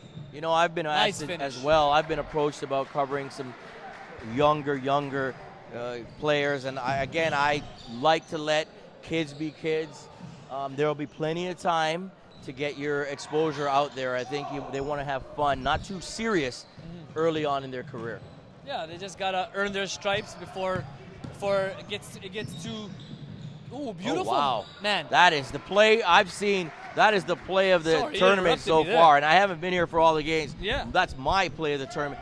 Change of direction, young, and he's impressive. I'd love to see. That was like a side step, like a side hop step. That It's almost like a used double that euro or something. It's, It was it's crazy. not used that often, and that was the second time, I think, in a row that he was able to use that side hop step and get in position, scoring position, avoiding the defense. Again, that's the name of the game. Most definitely, we're closing this one out. 33 seconds left, 31.3 seconds left, 64-31. Cardinal Newman leads it. We have a foul there, and number 13, Tyler Green, is going to go to the line. A foul by 55 on the floor for Newman. On a positive note for HB Beal, looks like they got some new jerseys. Yeah, their colors used to be yellow. Yes, they're going with the purple. They're looking good. The dark They got a- if blue, I'm not dark mistaken, blue. Dark blue. Yeah, Okay. navy blue, I'm really a little bit dark, and colorblind. a I'm black. getting old. Yeah, they've changed it. I think, a lot of teams go with the dark colors, kind of sinister, kind of little intimidation factor, makes them seem a You little see the tougher. sign on their shorts. It's a little Dukish. That Duke blue Well, that devil uniform symbol. is the Duke Yeah. blue uniform. That's very cool. We had to give them some sort of something to take away with this game. They got new jerseys. Yeah, so. we got to give him props. HB Beal got a sweet kit on him today. I like that word. I watch soccer a lot, and I hear them. They don't call it unis or whatever. They call it a kit. Kit. I like that. That's their kit. And there you have it, folks. 64-32. Cardinal Newman takes it over HB Beal. They put in a great effort, and both teams put in a great effort. HB Beal is going to learn a lot from this game and come back strong, I'm sure, in their future games and tournaments. So right now we're going to take a little bit of a break. We'll come back in a few moments with some stats, a quick recap, and get on to our second game of the stream, and that's going to be between Jay Clarke and good one. Duville. That's Duville, going Jay to be a barn burner for sure. You're watching the webcast of the 2013 Nike Father Henry Carr Classic. My name is Drew Ebanks alongside Tarek Spiet. Thank you very much for tuning in, and we'll be back in a few minutes.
Welcome back to the 2013 Father Henry Carr Early Bird Classic. My name is Drew Ebanks. I'm joined by Tarek Spiet, North Pole Hoops. Tarek, we just saw a pretty good game on the part of Cardinal Newman. Just a little recap of the first game of this webcast. Cardinal Newman, veteran team. They got guys like Tyler Brown, who led the way defensively, had 20 plus.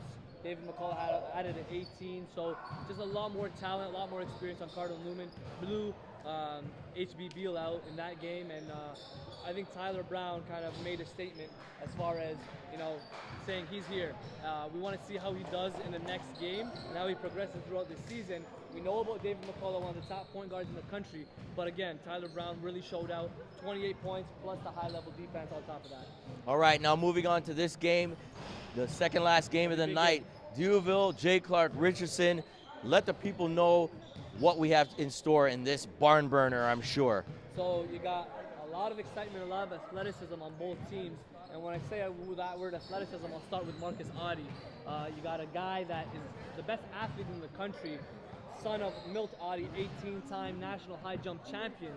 So we'll start off with Marcus. Then you got also Tyrell Leotard. That makes 2 cadet national team players on one team for JC Richardson. On the flip side, you have for Duville, you have guys like Adi Agunye, it's going to be a coming out party all tournament for him. He's made a lot of progress on the perimeter game. You have Keyshawn Montague, a high-level PG, shoots it at a high level with efficiency.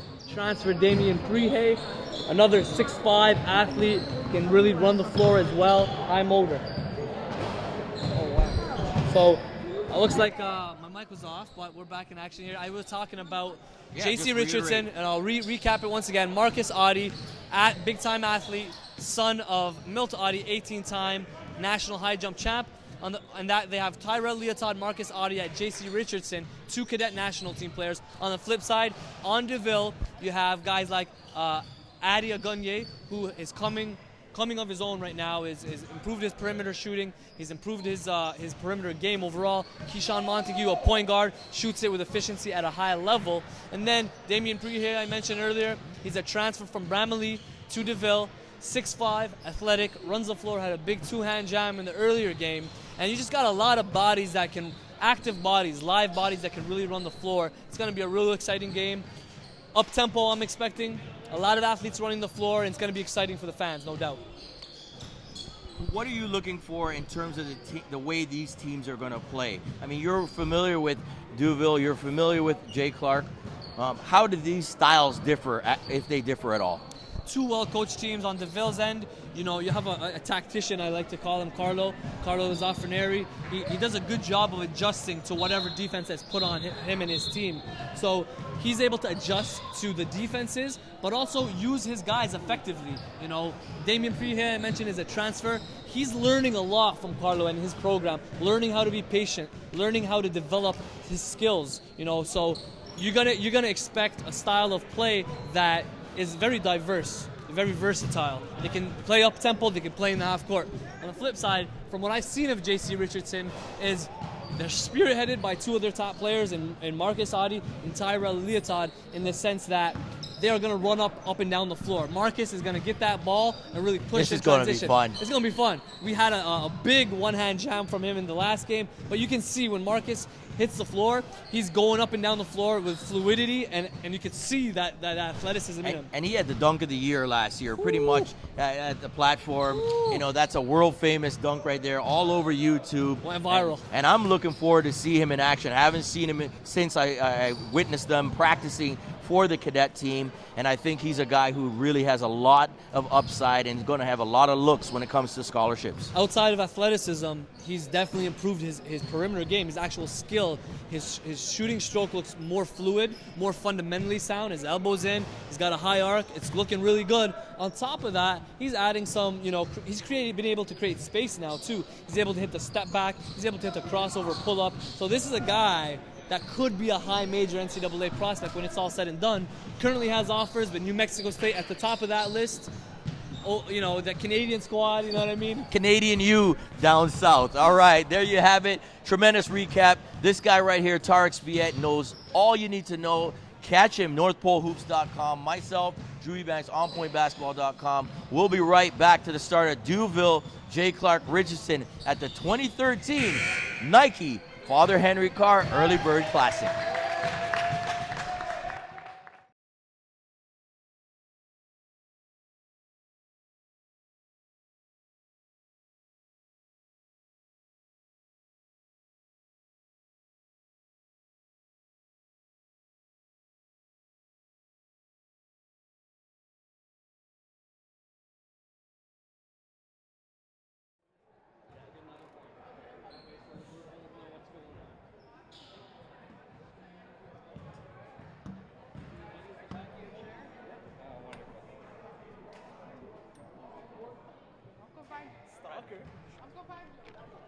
She tried to throw you off there, or what?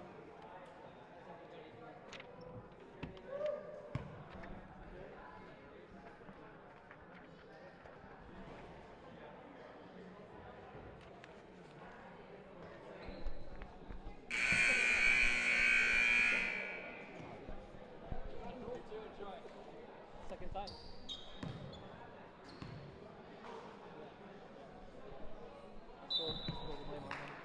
Okay, folks, we're back in action here.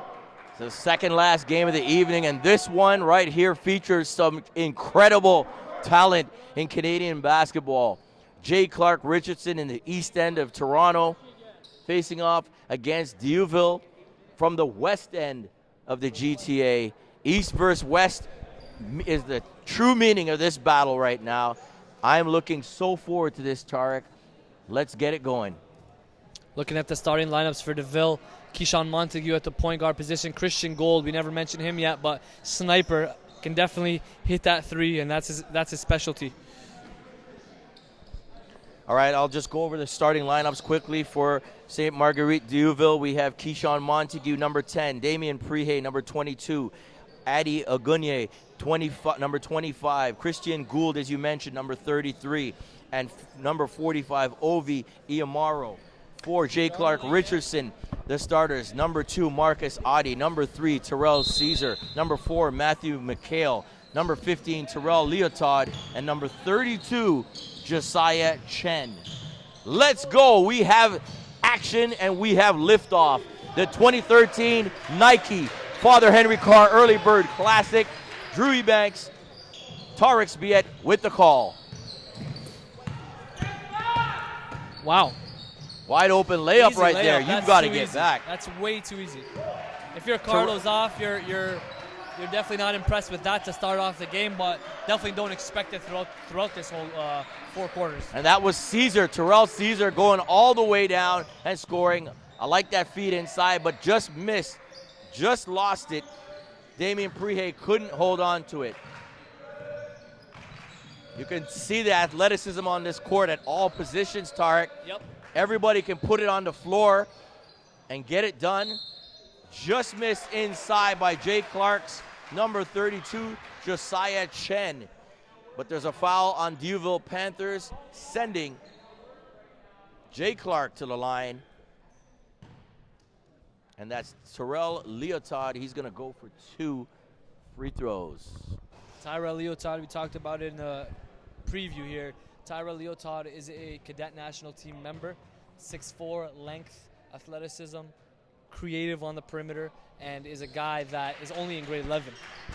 And by looking at his shoe size, I can tell he's got a little bit of growing still yet to do. Absolutely. Man-to-man defense, J. Clarke Richardson.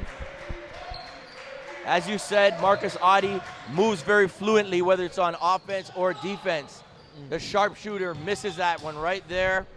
Montague chases it down, and he's going to be a really impressive and key piece for Duville at the point. Can really shoot it, and is also developing his leadership as he continues to mature. Oh, great handles. Adi goes left, pulls it back out over to Chen. Leotard with the shot, doesn't get it to go. Big rebound inside. Oh, and there you have it, the first dunk. Number 22, Damian Prehay, and tremendous athleticism right there. Here we go, out and running again, I'm it loving seems. it. This game is exciting, folks. It's just started, but I'm loving the action and the skill level we're seeing right now on the floor between Jay Clarke, Richardson, and St. Margaret Duville.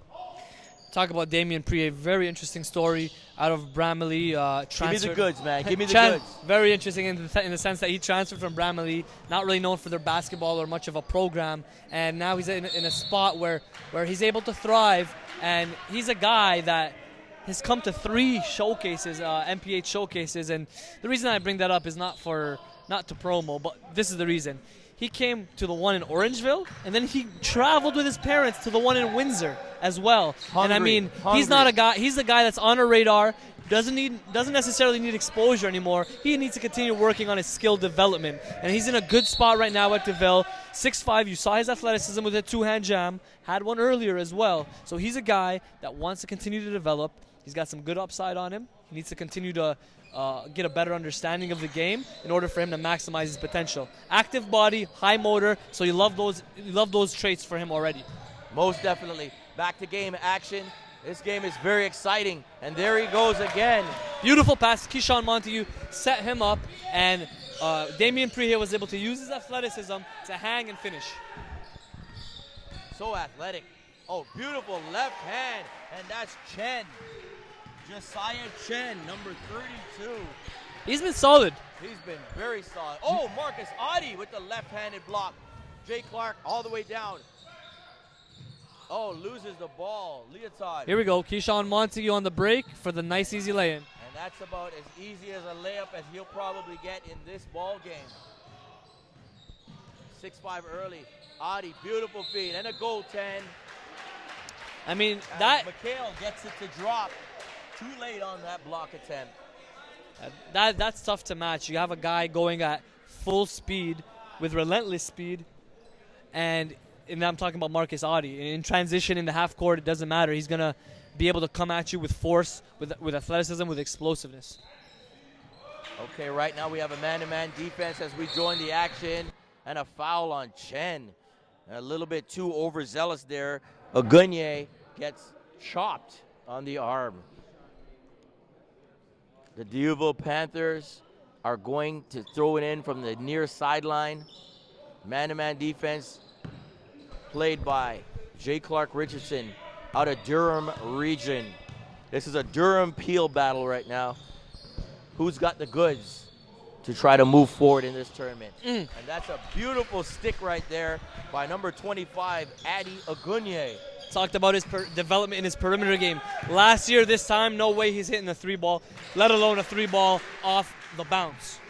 And you know what? That shows you. I mean, guys like this realize the opportunities they have with the natural God-given abilities. If they work on it and work hard, anything, is possible. No, it's not rocket science. We've watching and tracking these players. We see guys that, as Keyshawn Montague loses it in the backcourt, but we see guys that develop every year. We've seen guys come from really being a no-name as far as the national radar is concerned, and all of a sudden, they put in the work, they work on their weaknesses, turn them into strengths, and all of a sudden, they're guys that are talked about. They are guys that are on the scene, and coaches want to recruit. Oh, nice drive there. Couldn't get it to go as Adi. Here we go, Prihe coming up. He's got a lot of handles, too, for a guy with that length. I mean, at the next level, I mean, he's pretty much a point guard or a shooting guard. So it's good to see, even though he's playing the big man spot, he has the handles to bring the ball down the court. Well, I think it would be a stretch, to be fair to Damien. It would be a stretch to call him a point or a 2, but I do see him potentially being a 2, but needs a lot of work on his handle. And when I say that, it's similar to how we talked just now about Adi. He used to be a 4-man who's transitioned to the 3 spot. There you go. Similar to Damien. He's got to effectively transition into being a good high-level wing or maybe potentially being a shooting guard. Most definitely. Back to the action, and a turnover right there. Jay Clarke Richardson looked a little shaky. McHale didn't want to go up strong there and ended up turning over the ball. Shot goes up by number 25, Agunye. It's tipped out off of Jay Clarke Richardson, and they are giving it up. Duville on the end baseline.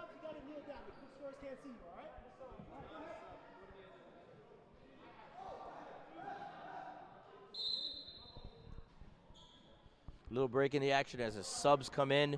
Number 5 for Jay Clarke, Tavon Anderson. Number 3, Terrell Caesar. He steps out. Damian Prihe can Out shoot to the three. Prihe, and Shoots it he does. really looks good and clean. Great form on that, Tarek. Yeah, you saw the rotation there. You saw the confidence. He did not hesitate to shoot the ball, and I'm loving what I'm seeing right now, the development and the progress of Damian Prihe. Yeah, tremendous talent, that's for sure. And I hope the CIS coaches and NCAA coaches, OCAA, whatever you want to call it, you got to be tuned into this webcast right now because you're seeing a lot of talent on the floor. Several guys here that will be playing at the next level within the next few years.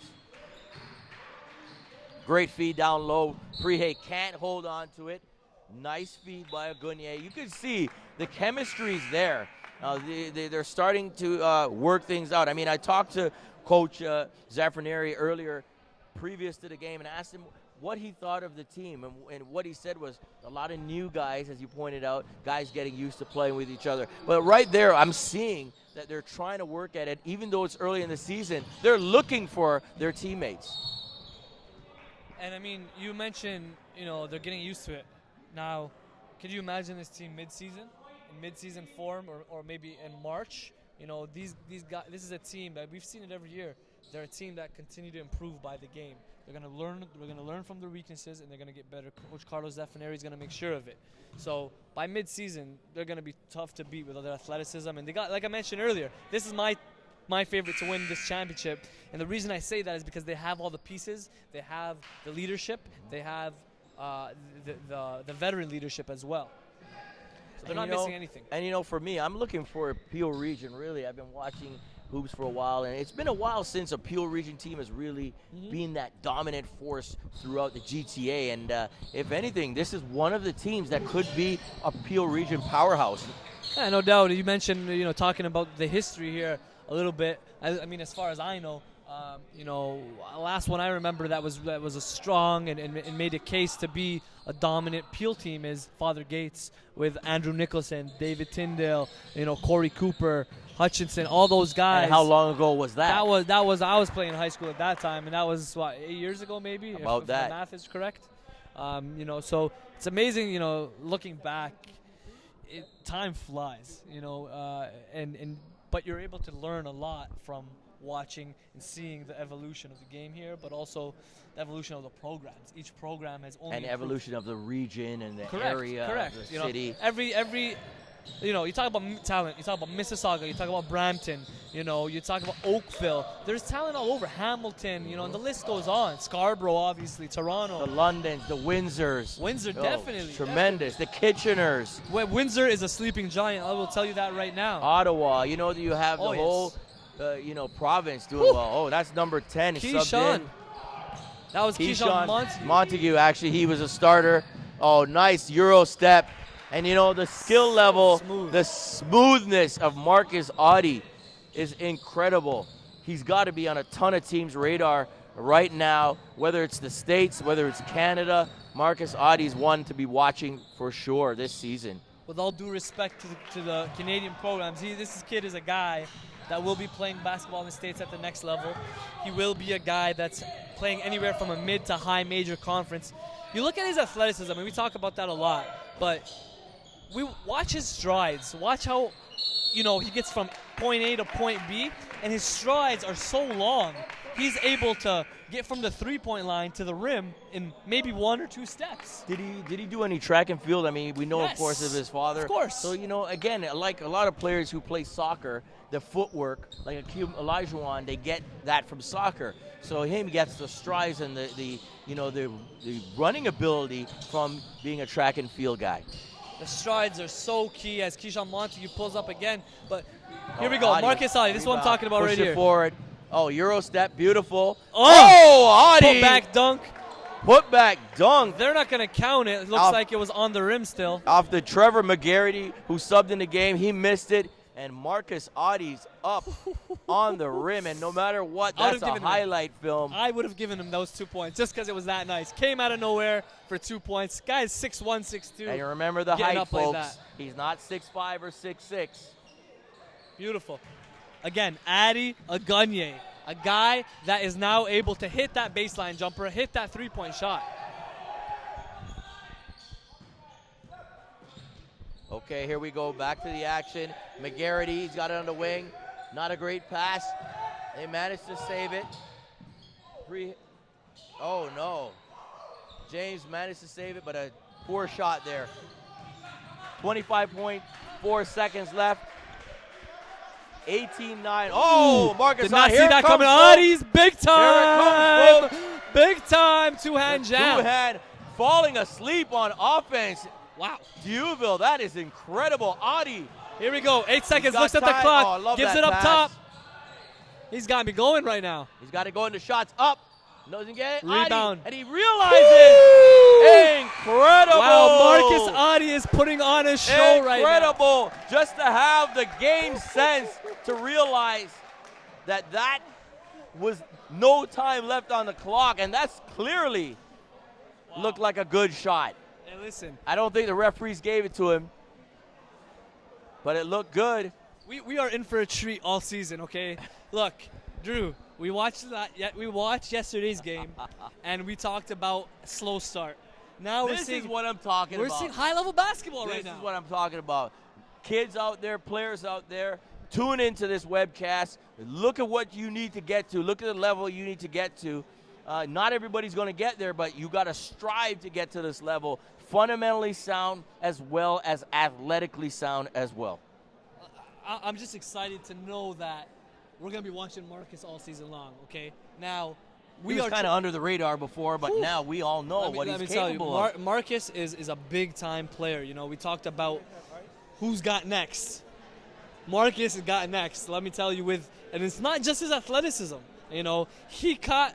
Did you see the pass? No. Did you see the pass on the rebound? Transition. To the transition. Had two-hand, solid, and got him in stride with strength and power, which you can see he has. And then his teammate puts up the shot. And he follows it and cleans up the garbage too. So he's doing it all right now, rebounding, blocking shots, and he's got that athleticism that he doesn't just use to dunk, but it's about defending. You know, he's very quick on his feet. He's very nimble. He's got the length to be a high-level defensive player as well. So we talk about who some of the guys that got next. Marcus is right at the top of that list, a top 5 guy. I mean, our rankings right now. If he's not, might be I think he might be on the outside right now. But he is making a case to climb that ladder. And that's what you got to do. I mean, absolutely. If you want to show it and you want to be there, you got to prove it on the court. And you know, that was tremendous. That couple sequences there from Audie. You know, it seems like he's waiting to really put on a show here. And you know, when you look at basketball back in the days in Toronto, you know, it was about the show. When you came to tournaments like this, yep. You know, a Phil Dixon, a Rowan Barrett, you know, we can go way back, or William Fridge Robertson, and you moving on up, you know, recent guys as well. It was a show. People wanted to be here. They wanted to leave. They would leave Scarborough. They would leave, you know, downtown. They would leave the West End to go wherever the tournament was, whether it was the Henry Carr, whether it was the Humber tournament, doubt. whether it No was doubt. the Runnymede Early Bird tournament. We mentioned Coach Petrusek as well. Guys wanted to see what was happening, and it was a full house no matter what. And this is a big issue that we'll touch on throughout the season and throughout this tournament. I want to see people out here. I want to see parking lots full. I want to see where, you know, you got to find a parking lot or you got to get here in time. But it starts with this level of talent to be able to stay at programs like a Duville, like a JC Richardson, who will play at a high level here, and they will compete once we are able to be sold on the fact that we have good programs too out here. You know, we're no slouch. Yes, the Finlay Prep is high level stuff. Yes, the St. Benedict's, they're high level programs. It's a great opportunity for kids. The Huntingtons, the Montverts, the list they're goes all on. there. But we have to also show respect to these programs, and this is a good option. Let's nurture it here. Like Absolutely. we've talked many times. I think it's got to come back now a little bit to Canada, and let's nurture what we have and develop our leagues back again to a high level. Games like this, if we saw this on an everyday basis, I mean, there would be no reason for a lot of players to leave. Just stay here. Play. Oh, my goodness. Oof. Almost wow. What a second effort. Quabia Gets it Adi to came up with go. 2 blocks on that possession.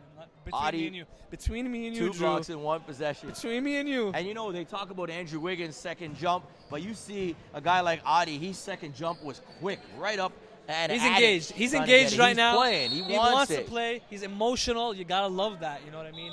When you see guys emotional, whether that is anger or whether that is frustration, you gotta love that to a certain degree because these guys are engaged. They want it. They want to win. And right now, these are 2 teams that want to win and have a chance to get this chip. Yep, definitely. And after the first quarter, it was 18-13 for Duville. They now lead it 21-13 after the 3-point play. Chen behind the back, and I like his ability. And he's got a body. He's got that body again. We keep talking about those developed guard bodies that we're seeing this weekend. Guys that don't look like they would be as quick and as skilled as they are, but have a lot of talent. Oh, that's beautiful. Who's nice that? little floater. Number 11. Who's that? Give me that Emmanuel name. Nick Okay. Showing some things out here. And you mentioned that body control there on the flip side. That is a key thing. And over there for J.C. Richardson, you mentioned Josiah Chen, is it? He's coming along very well for them. Chen. He's a guy who I haven't seen play before, but he looks like he's got a lot of talent. Subs coming in. Gould coming in for Duville as well as Prehay. And they are playing well right now, leading this one by 10. Marcus Adi, smooth as butter. Oh, nice crossover, and recovers and misses, but he's going to go to the line. Leotard playing well.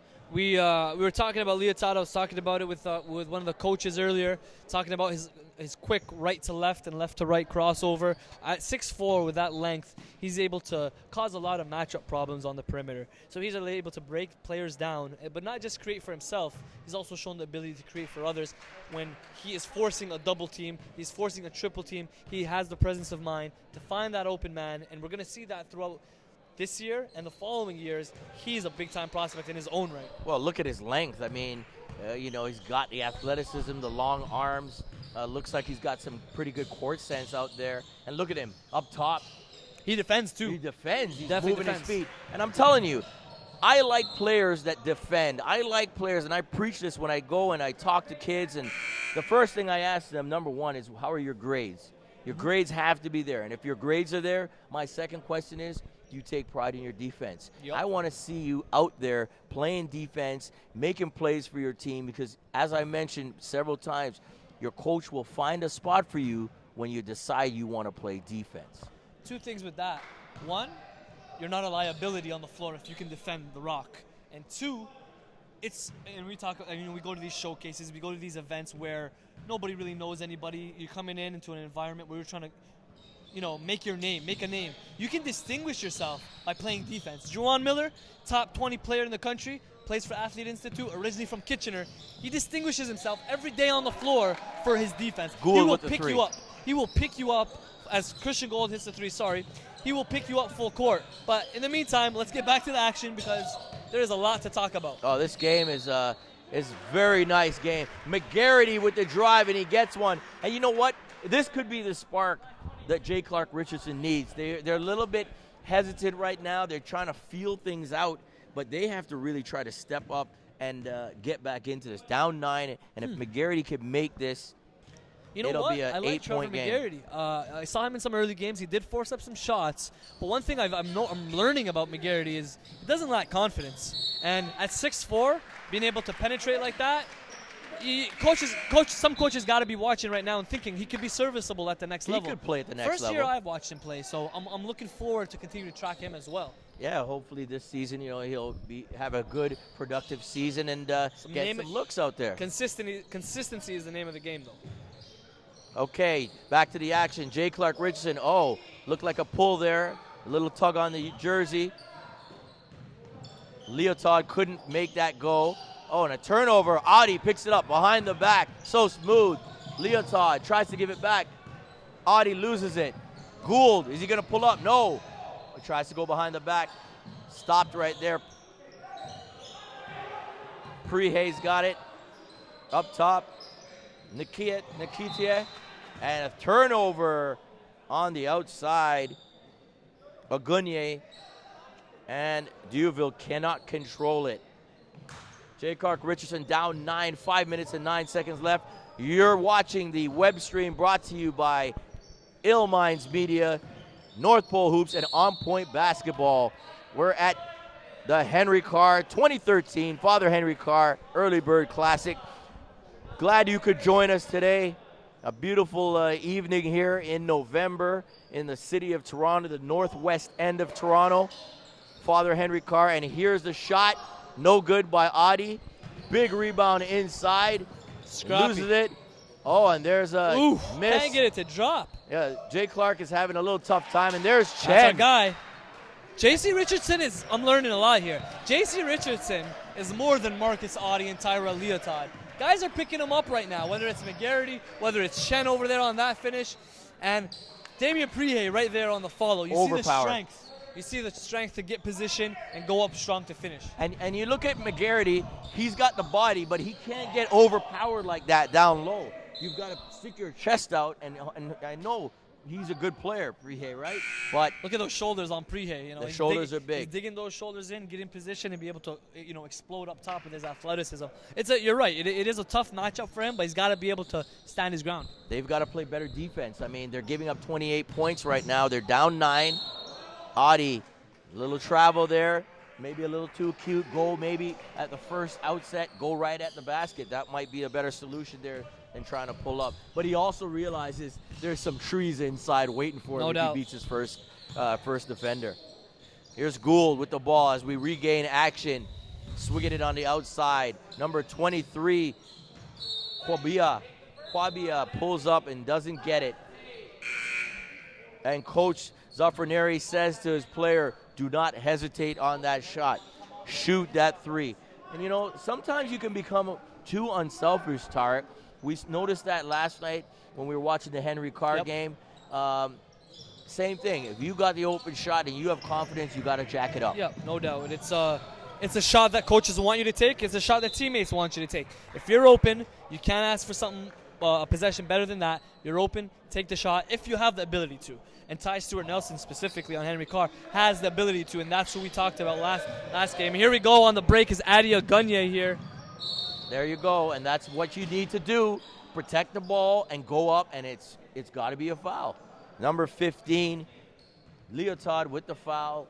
Again, Adi Agunye went from being a power forward, a guy that's cleaning up the trash on the offensive and defensive boards, but now what he's done is he's expanded his game. He's become a wing of some sort who has athleticism, can shoot now, and can handle it a little bit. We'll need to tighten up his handle, but with all that being said, what he's done now is he's improved his stock because he's built his skills. He's improved his skills, and he's become more of a threat on the floor at 6'4" with the athleticism, like I said, and all the other skills. Oh, big rebound inside. Leotard, but then they throw it away. And he fouls, and that's not a good possession for number 15. Gets the rebound, throws it away, and then fouls. Looks like he may have to come off for Clarke Richardson. Right now they're up against a hungry Duville Panthers squad, and yes, he is out, subbing out of the game. Agunye subbing out as well. We got number 44, Clayton, trying to come in. That's Norville Clayton. He'll be in next, taking out Agunye. But before that happens, we've got Nikitia at the line for the Duville Panthers.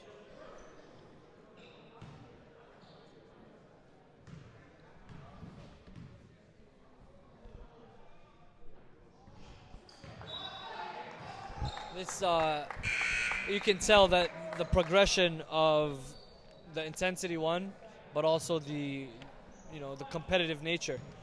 It's increased from day 1 to day 2. I know there were 2 different crops of teams, but you can obviously expect Saturday, championship day tomorrow. Ratchet it up, ratchet it up. It's gonna be high level, and if you get a chance to get out to Henry Carr, as Marcus Adi goes coast to coast and finishes with the right hand. You know what? I liken him to a gazelle out there. He's just so smooth, Tarek. How about a cheetah? Oh yeah, we You got know? the speed of a cheetah Yes. and the grace and the gracefulness Yes, of a I like gazelle. that. I Huh? like The that. combination. I like that. You know what? I'm going to include that in the evaluation for Marcus Audio because that's a great way to depict what he does right there. So smooth and just natural athletic ability. The pull up there by Duville. Quabia can't get it to go. Audi with the rebound, and he's going again. And the foul, and he gets Wow. it. You know, there are not many guys that can make you say wow multiple times. And he's done that already in this tournament, in this game alone. Whether it's a dunk, whether it's a steal, whether it's hanging in the air and finishing like he did there, absorbing contact. I love it. I love it. I'm happy that we're able to see him throughout this whole season. I'm happy about that. And you know what? I look at Duville, and they're kind of letting up defensively. They were up, 10 points. Now it's down to 6, could be 5. They keep losing sight of Audi when the rebound comes, and he just seems to find open lanes. They've got to clog that up if they want to contain this super player. That's a great point. You know, if you're Duville, you have to find a way to stop him. How can you not see one of the best players on the court? You have to be able to stop his speed, stop that ball. You know, he's getting weights, he's getting a large head of steam, and they're trying to attack that basket, attack that cup. You got to stop him in his tracks, whether it's getting someone as a specialist on him defensively and have that as his own responsibility. Is front him, do what you got to do. Well, you can't miss him. He's got the KDs on, the bright Those are green nice. KDs. Those are nice. So you got to just locate those shoes and get it going. Back to the action. McGarity with a hard foul inside. Norville Clayton, he just checked in You know, one thing for I noticed. Gunya, and he's at the line. One thing I noticed, we talk about shoes. In this generation, I want to say, I'm not that old, but You're getting there. in Not quite. my day. No, but you look I at- should talk, right? We won't mention any numbers on air, okay? Okay, no, without even mentioning any numbers, but when I was playing, you know, shoes were black, white, red, blue. Simple. You know, now you look at the floor, you see Christian Gold has got, you know, a combination. It's like a rainbow color: pink, aqua blue, neon. He's got the neon Kobe's yellow. right there. And then you talked about Marcus with the bright green. You got so many colors. Well, and even socks. When you look at now, Oh, it's yeah, the they sock got a game. socks game You got now. the pattern socks. If you don't have the right socks, Shout out my guy Carlin Gay. He's up to speed on the Sox game, no doubt. Carlin, the man. We'll be Woo! having Carlin Gay join us tomorrow. One of the best play-by-play announcers in this country, an up-and-coming announcer and broadcaster. You know, Talent. plies his trade for TSN, has a CFL blog. He is tremendously Putting in work. talented, and he's putting in work. Part of Team North Pole Hoops. You guys got a whole slew of talented people on your roster as well. And speaking of talent, Damian Prehay just finished at the other end there with a beautiful finish in transition. Wow. Number 3, who's that? That's a new one. That's Caesar right there. Terrell Caesar. They got some guys on this JC Richardson team. It's not just Marcus Audi and Tyrell Leotai. Well, you know, we talked earlier about the different areas of the GTA. And traditionally, of course, Toronto has been the stalwart, but then you moved all over. You had the areas outside of the GTA, and you also had, you know, the Peel regions back in the day, Morningside, Westwood, those kind of teams. But I'm telling you, Take us back. Take us back, Drew. But now you look at the Durham region, and I'll tell you, when you talk about two guys from Durham, the Joseph brothers for Pickering and what they've done. Yep. You had the J. Clarke Richardson team, 3-4 years ago when Andrew Wiggins was here, and you have some talent out in the Durham region as well. You know, I'm guilty of that. I need to get out there more on the east end there. Let's get over to the east Pickering, side. Ajax, Oshawa. There's talent out there. Now I need to be able to get out there more often because there are a ton of hidden gems out there, no doubt. Oh yeah, I mean, it's so balanced now. You have all the rep programs, all the AAU programs that are participating in all the areas. Oh, Hey, Damian beautiful Prehay. drive. I mean, Attack hard. you can't be loving that kind of defense there if you're your head coach McFetters for J. Clarke Richardson. It was just a parting C right there, and Prehay decided, hey, Attacked it. I gotta go. Yeah. He went up there, went up strong. He wasn't trying to look for contact. He initiated contact, just going up hard, going up strong to the rim. He's explosive and has the ability to do that. And I've been real impressed with Damian Prehay for Duville. Standout, for this team. It looks like the top player on this team right now. Last game, led the team with 23 points, game high. So this is a breakout year. It's safe to say it's a breakout year for Damian Prehay. He will have eyes on him throughout this whole season. if he continues to play like this, he's going to have some nice looks going forward. And this is a guy that, as talented as he is, I look at him and I say he's going to be fine when it comes to his recruitment. He's going to get his interest. He's just got to be patient. He's going to get his offers. He was worried.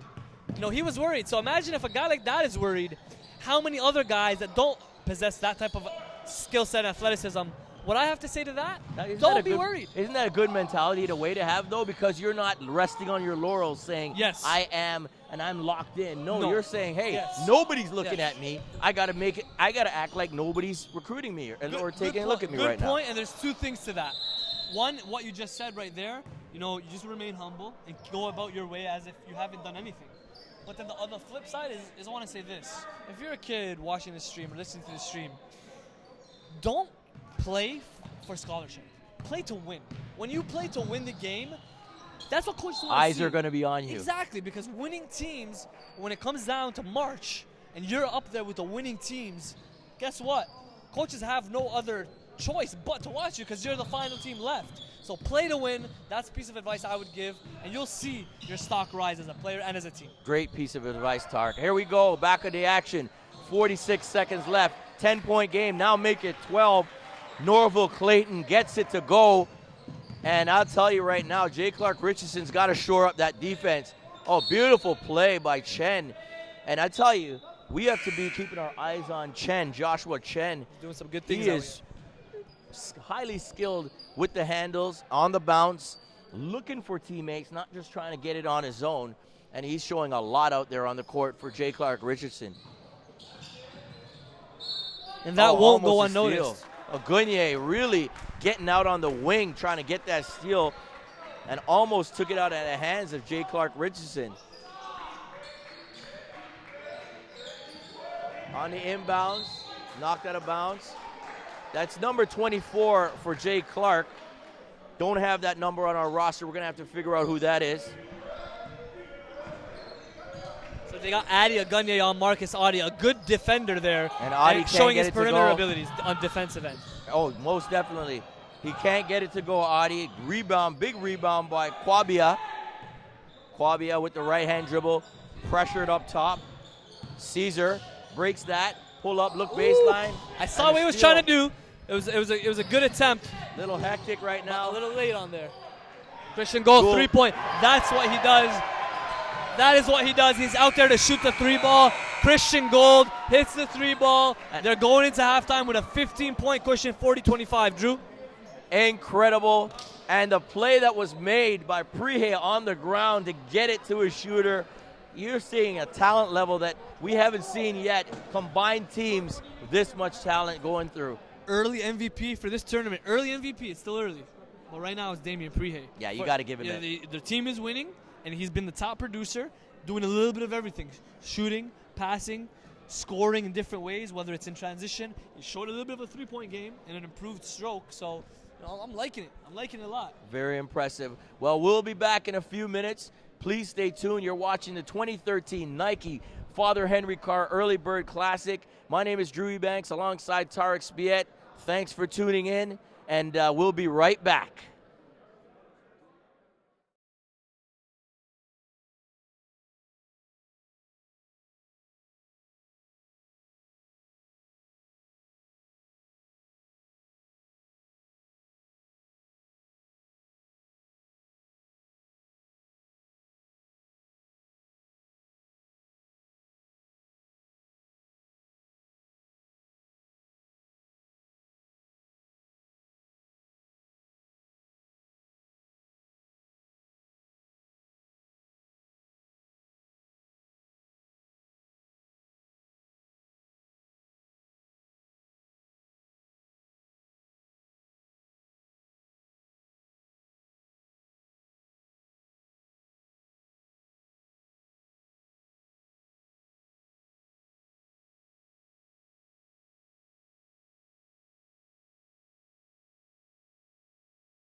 Welcome back to the 2013 Father Henry Carr Early Bird Classic. First half over, second half underway. Damien Prehay leads the scorers for the Duville with 12 points, and Marcus Audi with 10 points for J. Clarke Richardson, as we witnessed some incredible basketball in the first half. The score does not really tell the true story, as both teams were playing very hard out there.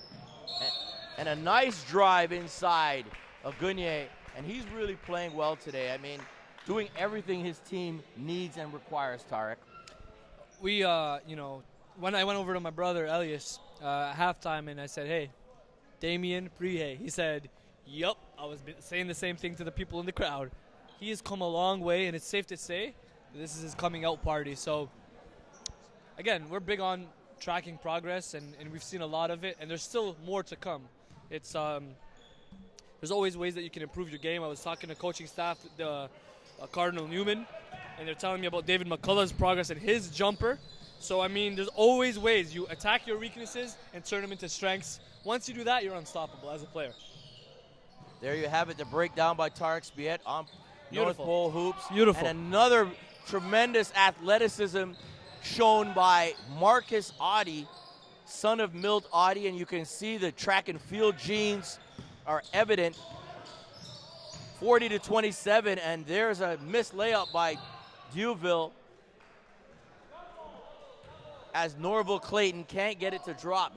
Gould on the inbounds for Duville. Back to Clayton. Up top, out of control, loses the handle. That was Montague. Gould with the pull-up, doesn't get it to go. And Audi hustles for the rebound. Watch how smooth he is, folks. Swings it over to Chen. Chen with the pull-up. No good. Big rebound by Prehay. And he's over to Montague. Back to Prehay. Prehay showing a little bit of his handle, That's trying to go baseline. Right there. And a big power move, but gets blocked.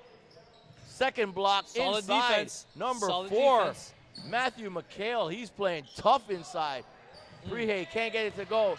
Oh, Audi kind of missed. Good hustle by Gould. And Gould gets it. I'd like to see a little bit better defense and focus from J. Clarke Richardson right now. Oh, off the rebound! Adia Gunier brings the house down on a putback jam.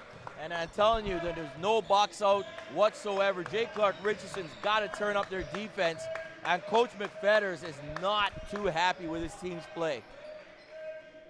That was what, four possessions in a row where they got the offensive rebound.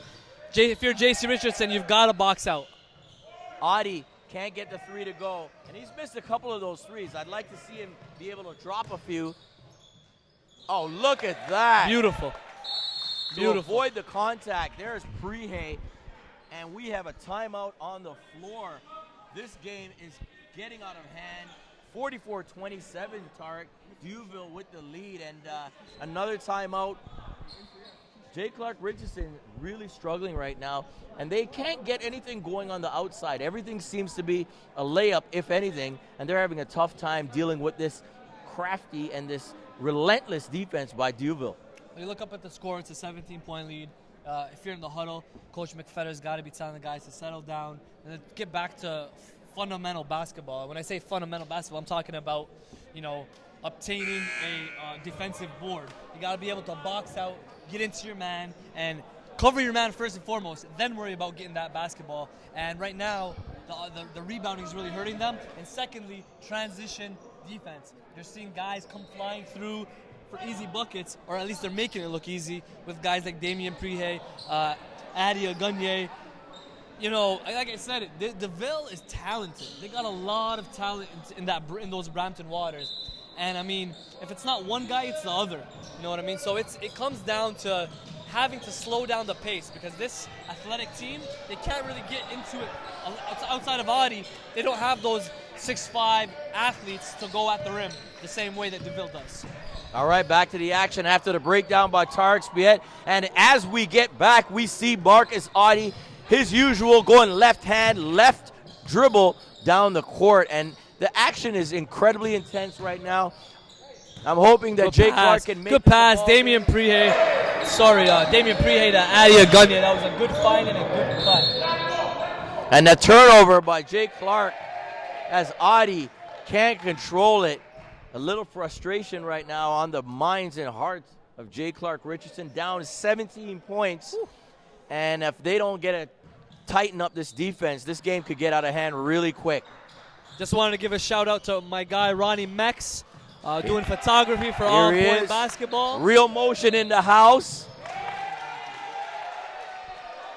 Real Motion Imaging in the house. Thanks for coming through, my man. Just left the West Humber tournament. How you doing, H? Doing pretty good. Man, you getting some pictures everywhere in Toronto these days, aren't you? Most definitely. We're here to, promote high school basketball and Canadian basketball. Hey, who won the West Humber tournament? Metro Prep. They beat West Humber in the championship 48-47. Look at that. We're getting news, basketball news from all sources. We got one of the best photographers in the business here giving us an update on the West Humber tournament. Hey, he's the number one ranked photographer in the nation. As Carlin would say. I know no better. Thank you, guys. Thank you. I know no better. He's the man right there. Thanks a lot, H. Appreciate it, man. Let's get back to the action, and it's a 19-point game now. Duville really stepping things up.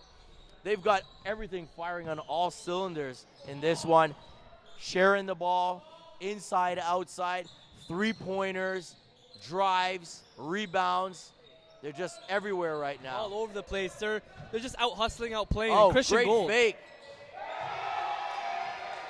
Jay Clarke refuses to give him respect, and he's making them pay. Definitely. Christian Gold has been impressive. But guess what? J.C. Richardson, you talk about a guy, number 32. Chen. Chen. I keep forgetting his name, but he's a guy that I will definitely be remembering moving forward because he's been a bright spot for JC. But it seems like Chen only scores after the transition after Duville scores. But hey, how about that one? How about that one? A nice floater in the lane, showing the ability to attack the gaps and finish in transition. He's good around the rim. A guy that just gets it done. Solid player will be tracking. I think for Jay Clarke, they've got to really step up their defense. There it is. If he looks up, he'll find his man. Way too late on that. And that was number 5, Tavon Anderson. See that, young players? Keep your head up. He just threw away a layup that could have cut it to a 16-point lead. Instead, it's still 18. Always got to dribble with your head looking forward to see if you can find your teammate up ahead. Pull up there, no good. Number 23, Desmond Kwabia misses it. And there's Audie, and it's really tough to try to stop Audie. And Coach Zafranieri does not like what he's seeing.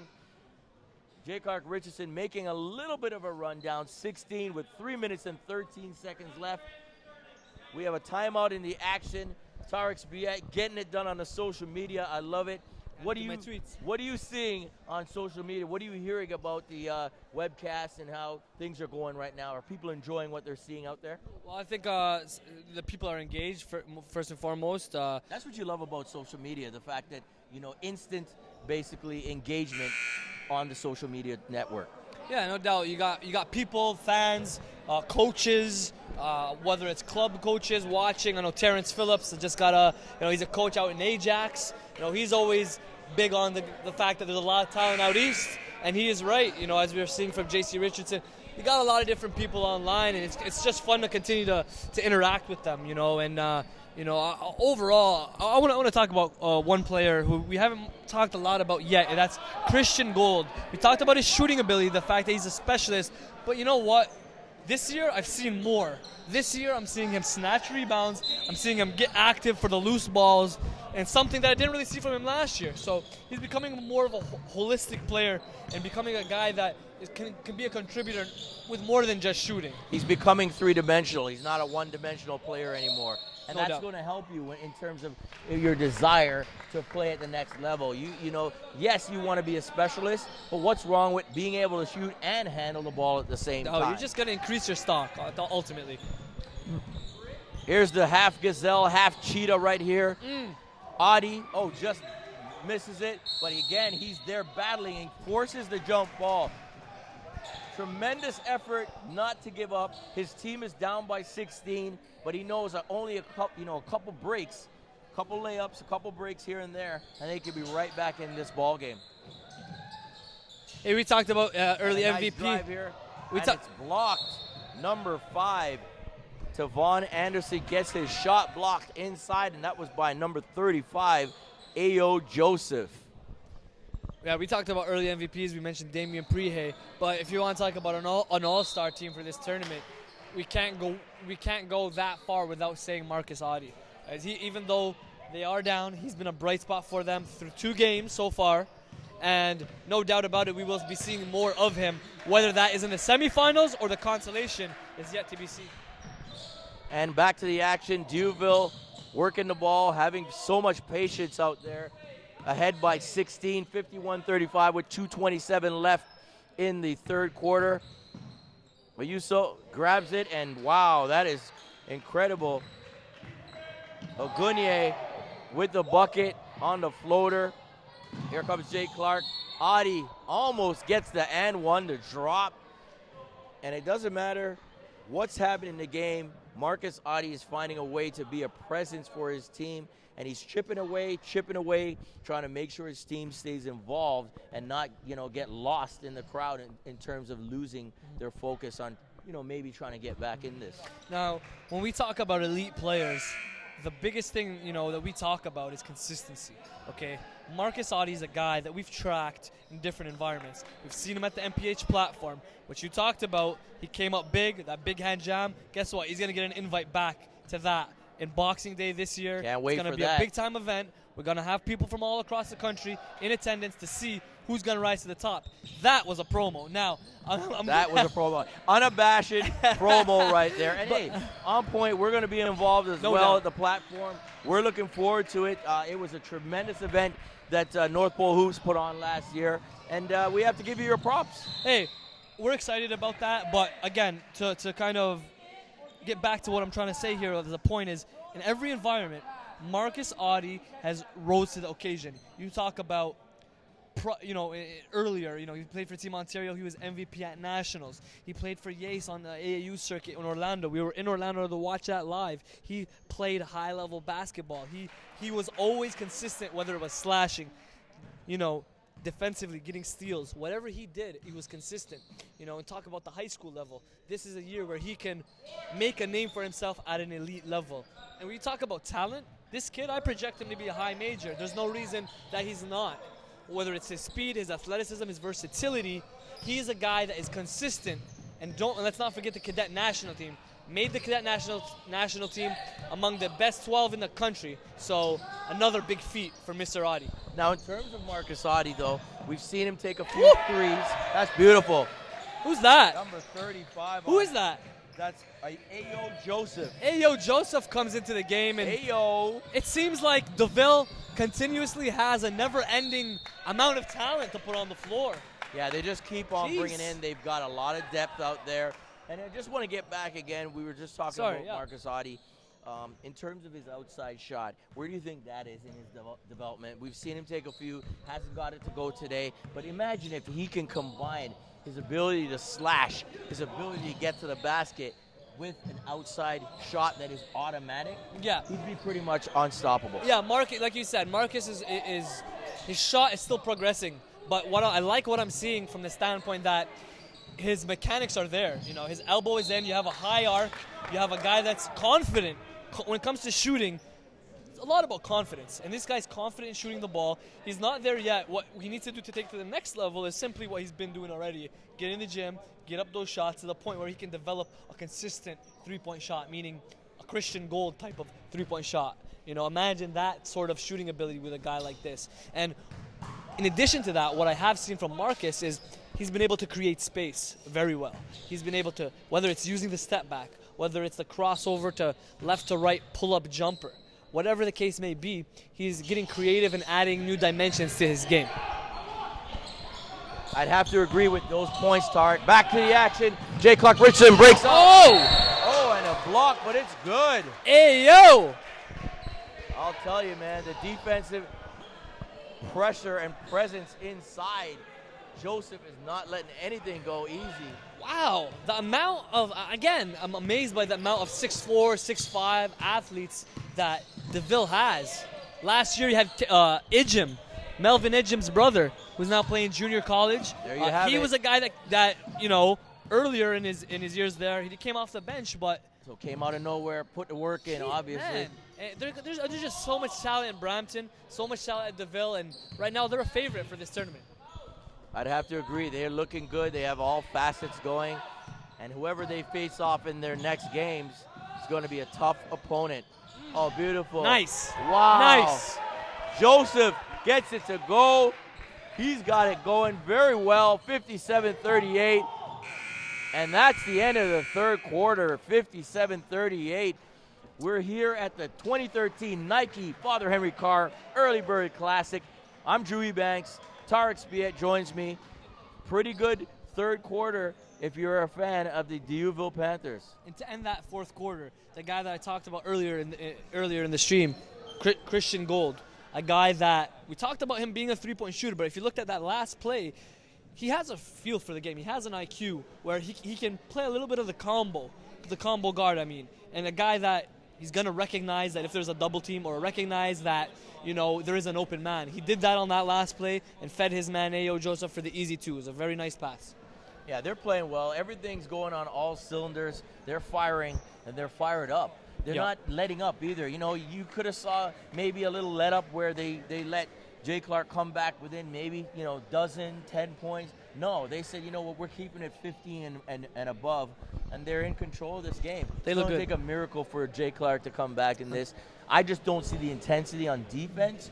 I don't see the teamwork on defense in terms of helping each other out, calling out screens, calling out switches to make the play and get a stop. It's one possession at a time. If you do the right things, you can get back in a game like this. Yeah, you mentioned that the intensity defensively, I want to say the sense of urgency is not there. If you're down 17, you got to be able to take every possession personally. Okay, you want that ball, you want it. That is what you need in order to chip into this lead possession by possession. They're not doing that, and if they have any chance of getting into this game, they're gonna need a sense of urgency. But they dug themselves into a 17-point hole.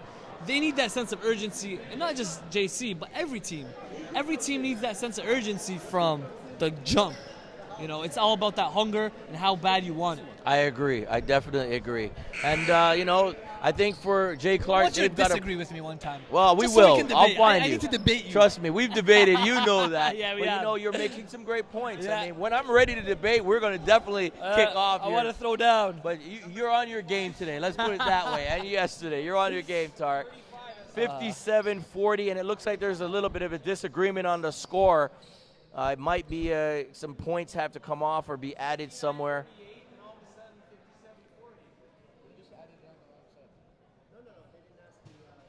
Referees are working it out. A little bit of a discrepancy here.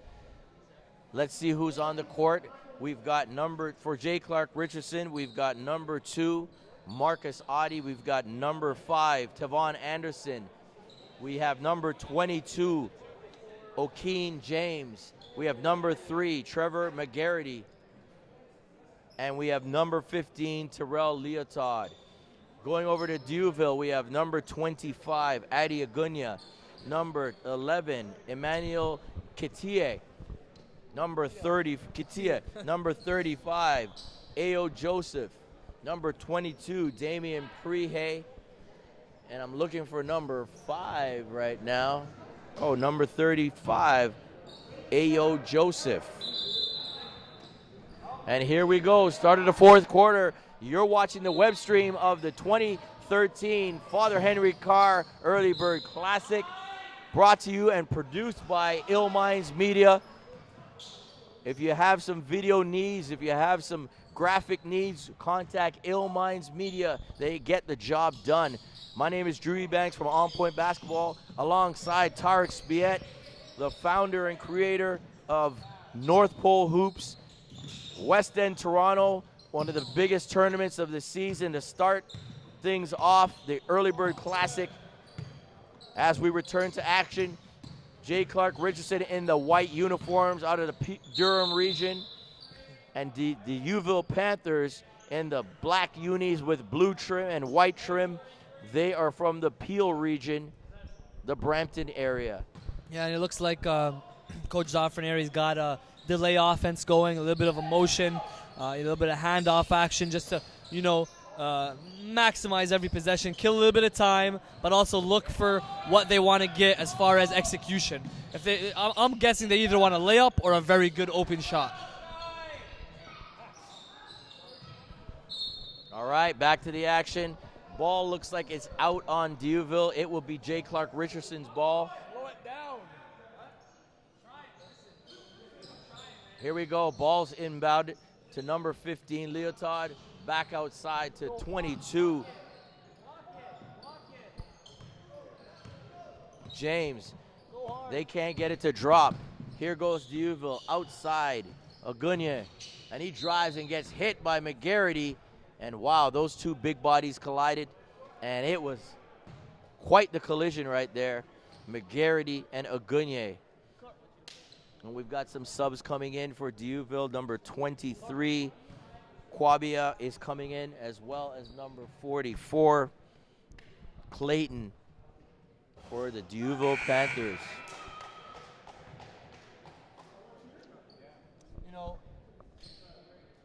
One thing I'm going to bring up, one of the coaches said to kind of slow it down, saying that towards Coach Zafranieri of Duville. Right now they're up 18, 7 minutes to go.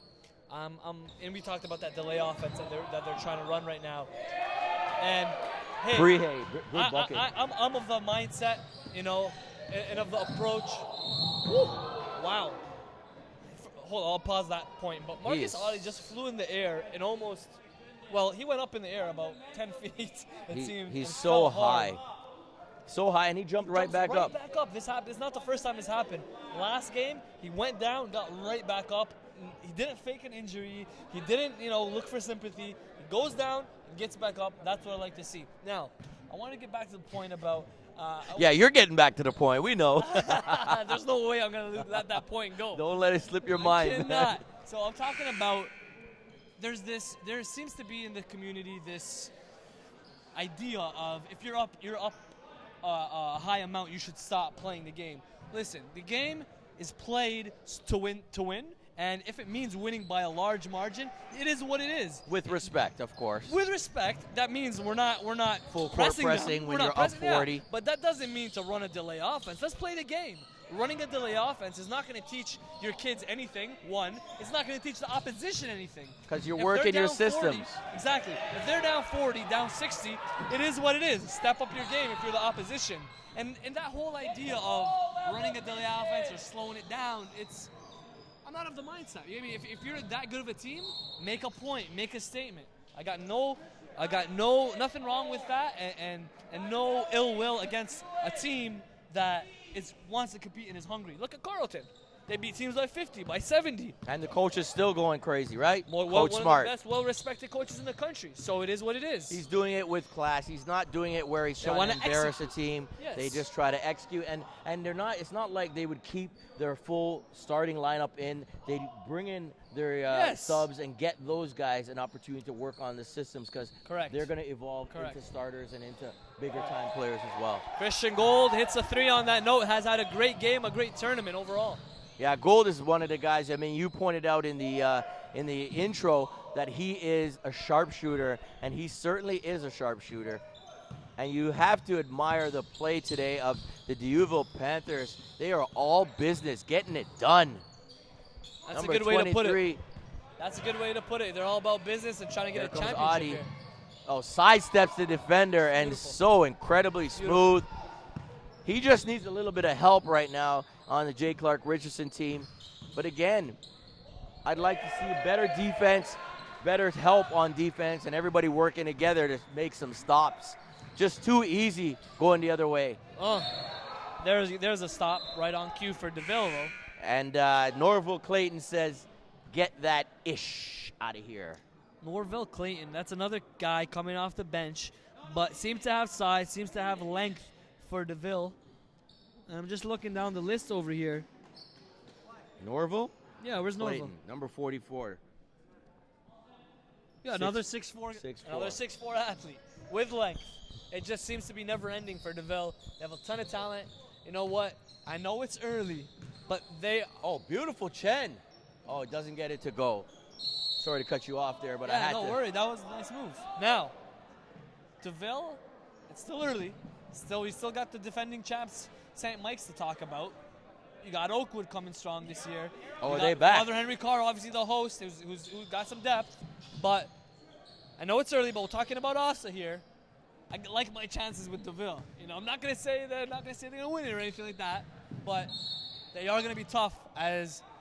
And if they, and as you said, and if they Mid-season, keep man, developing, mid-season.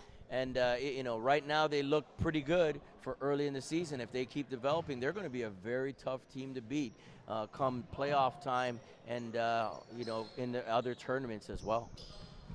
You just got the name of the game is staying healthy, continue to execute, continue to get better as a team and individually. And if they can do that, it's gonna, like you said, it's going to be really, really tough. Another turnover. Audie looks a little frustrated. The team looks a little frustrated. But again, this is just the beginning. It's just the first tournament. Lots of time to get things going, to right the ship. You know, this is a learning experience. I'm sure they're going to look at the tape and see what went wrong and where they struggled. And I think they struggled on defense more than anything. Looks like Marcus Audie's Some cramps, cramping yeah. up. You could see it after the dunk. He kind of got himself. He's been working. He's been working yeah. on both ends. No time for much water and much Nope. rejuvenation. They've needed and every replenishment. minute of him. Carlo.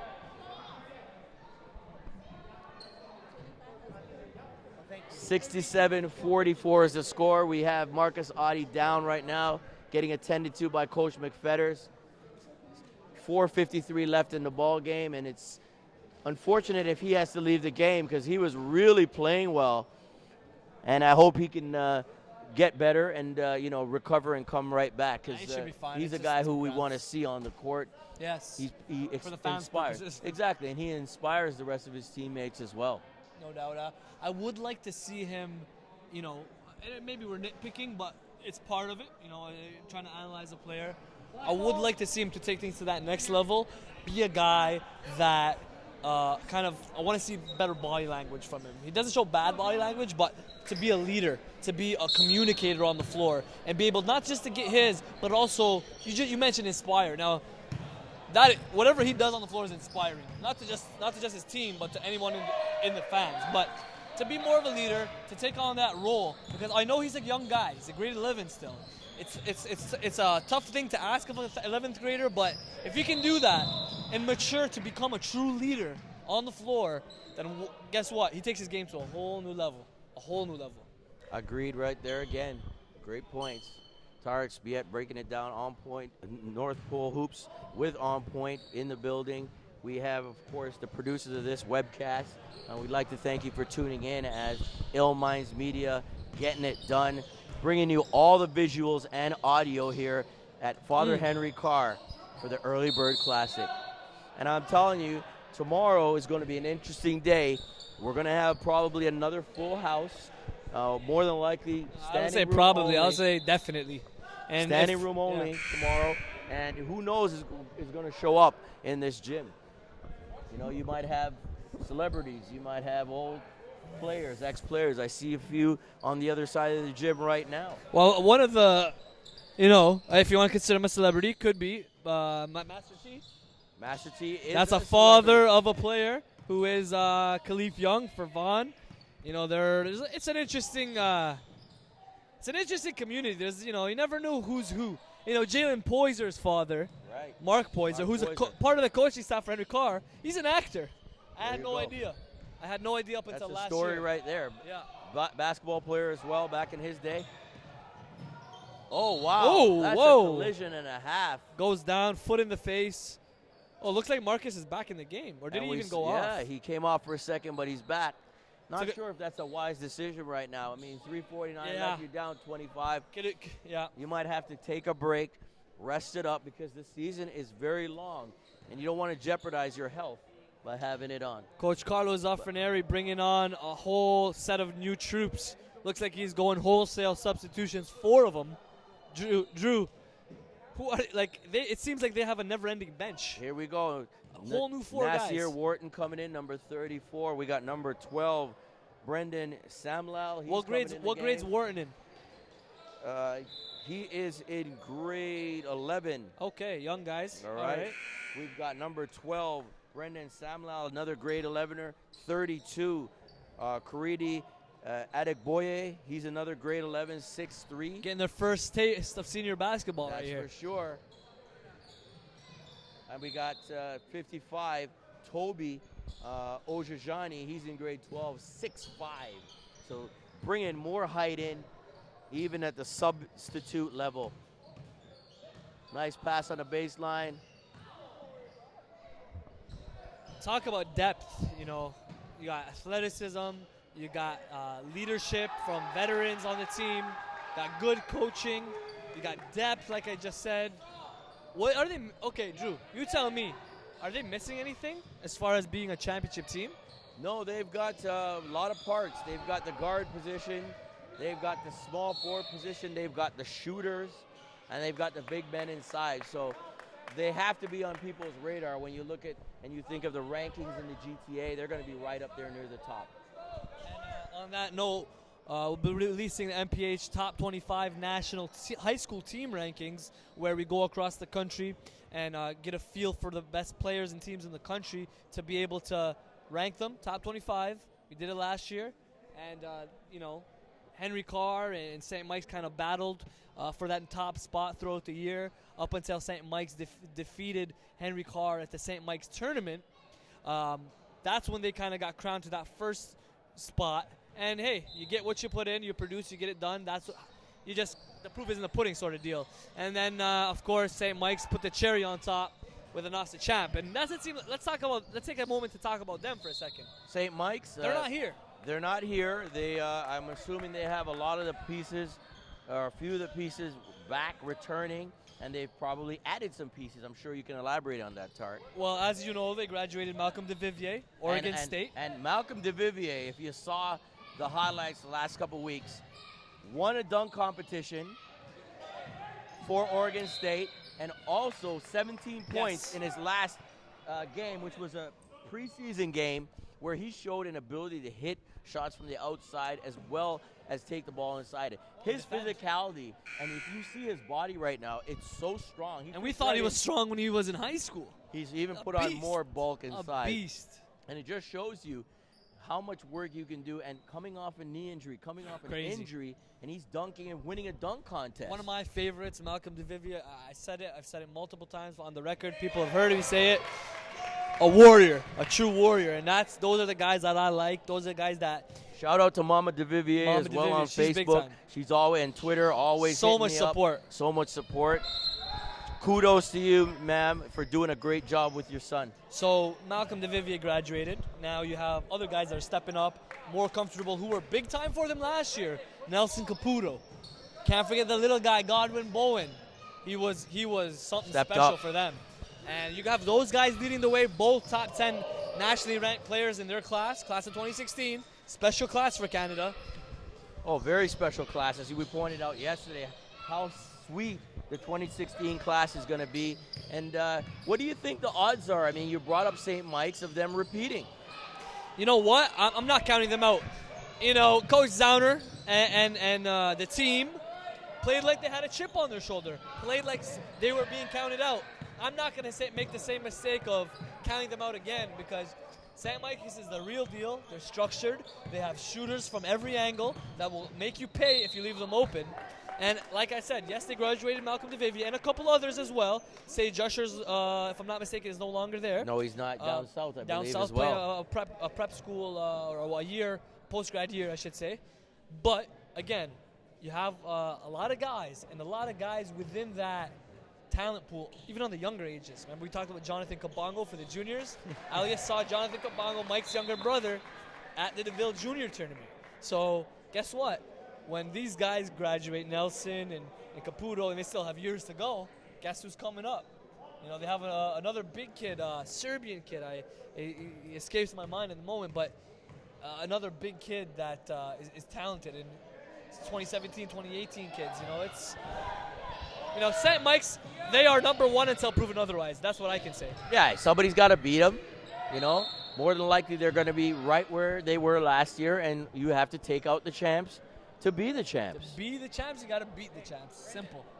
There you have it. We're almost at the end of the second last ball game on day 2 of the 2013 Father Henry Carr Classic.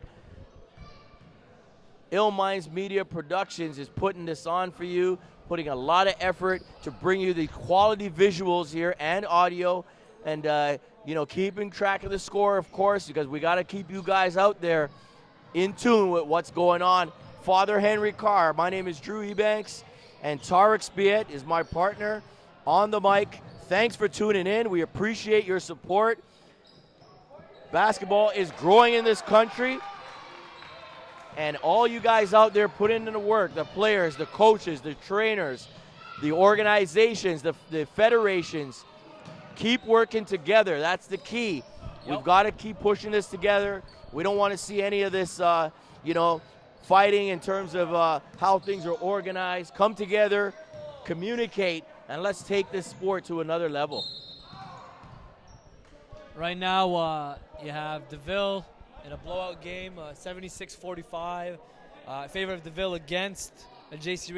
Richardson team out of Ajax. And, our partner, Carlin Gay, he'll be here tomorrow. My man. As soon as we mention J.C. Richardson or any Ajax team, he makes sure he reminds us, from Ajax, a prideful guy on the East End, holding it down. And there's a lot of talent out there, like we said. He knows, yeah. He's been out there. It is underrated, I will admit. And another guy that I'll talk about from Oshawa, plays for Maxwell Heights. His name is Isaiah Cummins. I know Isaiah Cummins. Diamond in the rough last year. I saw him. He was playing like D5 in the OBA or something like that. But I was able to see him and see him again and see him once more. And surely enough, we talked about that consistency. He brought it. And he's a guy that could have a breakout year this year. High academic kid for the Ivy League school programs out there. He's got a 90% average, 90+% average. As number 44. Who is that, Drew? That's Norville Clayton gets that. And before that, we had Nathan Williams for J. Clarke Richardson, one of the subs, banging off a 3 there. And, this is important, for the guys who are in the game right now. Some of them won't get a lot of playing time in a tournament like this. So it's important for them to get on the court and see some action, because you never know when they might be needed in a stretch game where maybe someone gets hurt or foul trouble or whatnot. These lessons and these experiences here are invaluable for guys coming in and subbing at the end of the game. But it's also important for these guys to not just come on and go through the motions. Give it their all. Like, you guys are auditioning pretty much. Yeah. Anytime you're a bench player that gets on the floor, go do 100%. The right thing. Yeah. Don't do anything 70% or 80%. Go all out. Prove to coach that you deserve a spot and more minutes on this team. And, I can't stress enough for bench players, because think about it. There's more bench players in the game of basketball than there is starters. Right. In order for you to earn a position or earn significant minutes, come out and don't think about it as, I'm coming in to get garbage minutes, because that's how some kids think. But no, you go in, you give 100%, and you work from your minutes, and that's about it. And only good things will happen from there. And there you have it, the final, 79-48. The Duville Panthers take it over J. Clarke Richardson Storm in the third game of our webcast, the second game of our webcast, the third one coming up very soon. Stay tuned. We will be right back. The next game coming up is HB Beal versus Edmond Campion. Thanks for tuning in. We'll be right back in a few minutes. You're listening to the webcast of the 2013 Nike Father Henry Carr Early Bird Classic. And I'd love to chat with Coach Carlos Ferneri if he gets a chance to chat with him about the season ahead. I think it'd be a great opportunity to get his thoughts on what he's got in store for this season.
All right, welcome back to the 2013 Nike Henry Carr Early Bird Classic, the final game of the evening. It's day 2.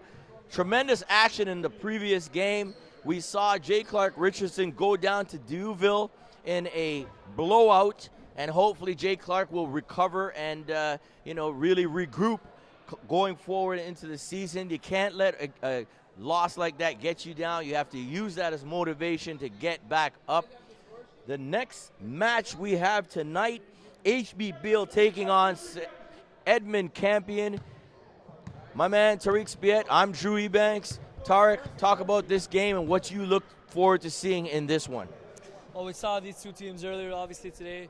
Marcus Anderson, point guard for Campion.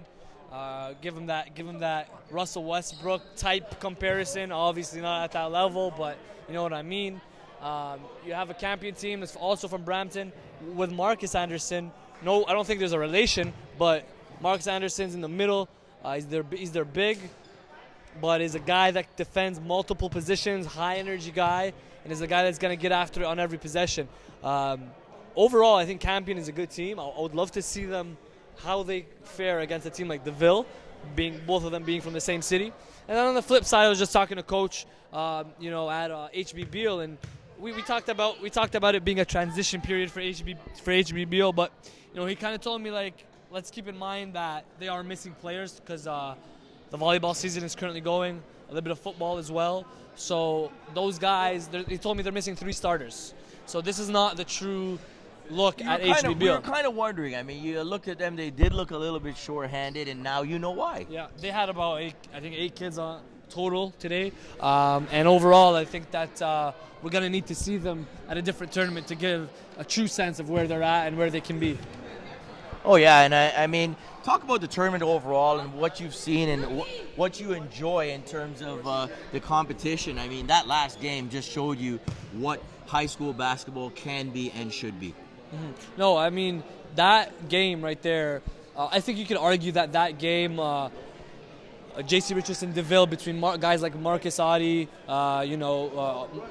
Damian Prehay, and all the athleticism that was on the floor. It's fair to say that game had the most talent in that one game. You had about maybe 4 to 5 D1, I'll say it, D1 caliber guys.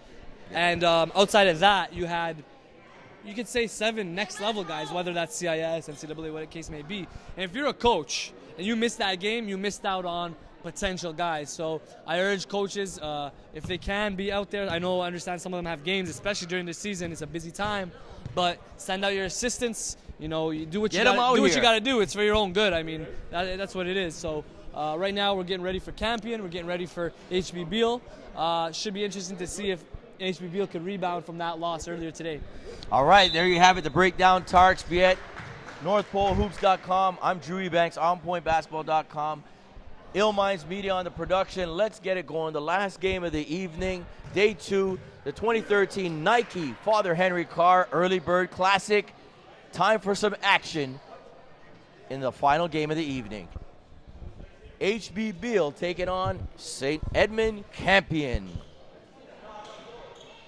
And the starting lineups for Campion: number 10, Marcus Anderson; number 13, CJ Bennett; number 21, Kian Lopez; number 23, Kerwin Elvis; and number 31, Andrew Anderson. For HB Beal, we've got number 21, Moses Orozco. We've got number 15, Brandon McGlone; number 5, Joshua Din; number 4, Abel Emun; and number 22, Frankie Gakutu.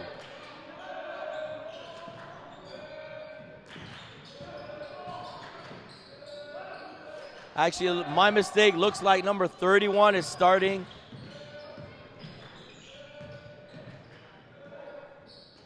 Okay, the action has started.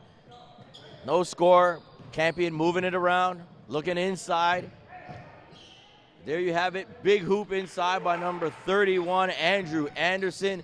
And you can see his body type. He's going to give a little bit of problems inside.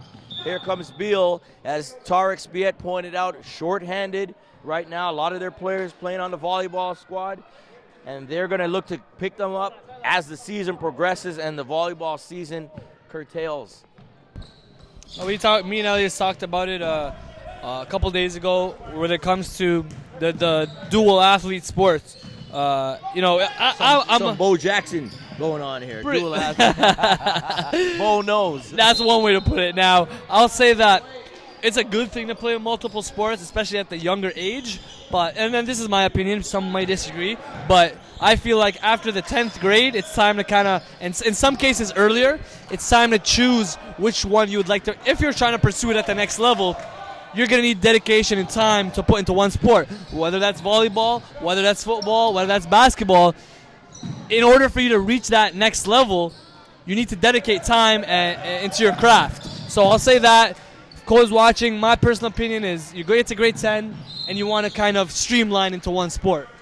I agree. I mean, when I think of what young players and young guys, I always point out to a sport like soccer, and I think it complements basketball tremendously because playing soccer from a young age, it keeps your body really fit, really in tune. You develop some good muscle structure as well. Good footwork. And good footwork. You know, we talked earlier about Akeem Olajuwon and, the influence he's had from playing soccer. And Steve he's Nash. taught people that. Yeah, and Steve Nash as well, kicking the ball around. So they're two sports that definitely complement each other. And, it's good to be a well-rounded, especially at your early ages in school. Oh, great defense. Number 13 of Campion, CJ Bennett with the steal. And then unfortunately it goes out of bounds. St. Edmund Campion coached by Omar Miles. And Ian McConnell is the coach of the HB Beal Raiders.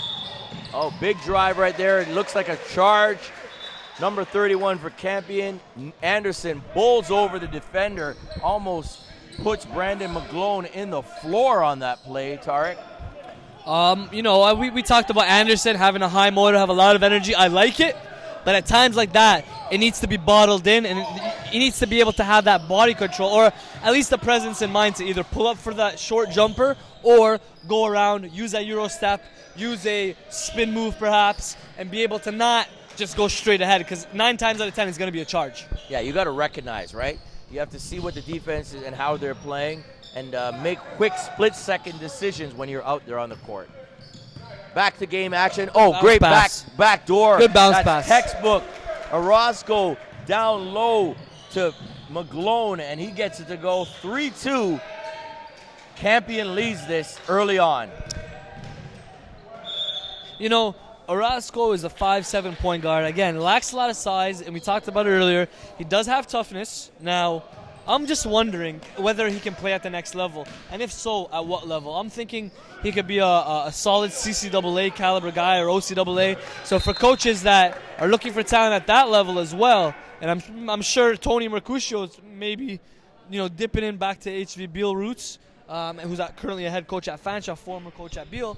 But in some cases, a guy like Orozco, he's a guy that his ceiling is limited. As far as what level, but doesn't mean you cannot play at the next level. It's just finding the right fit and having a post-secondary career. Most definitely, and back to the action. HB Beal gets it to drop. McGlone, first he takes a charge, and now he bears a 3, and HB Beal has a 5-3 lead with 5 minutes left in the first quarter. Campion working it on the outside. Kian Lopez inside to CJ Bennett. He can't get it to drop. Orozco with the rebound, and here he goes. Got a lot of handles, trying to cross over. Got to control it though. Inside, number 22. Frankie that was pretty good defense. Gakutu.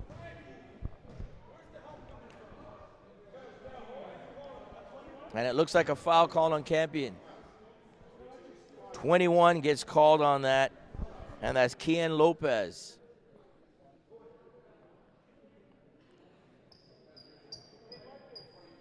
Let's take in some of this in-game sound. 2013 Early Bird Classic. Father Henry Carr puts it on. Brought to you by Ill Minds Media on the production. My name is Drew Ebanks. I'm alongside Tarek Spiet from North Pole Hoops.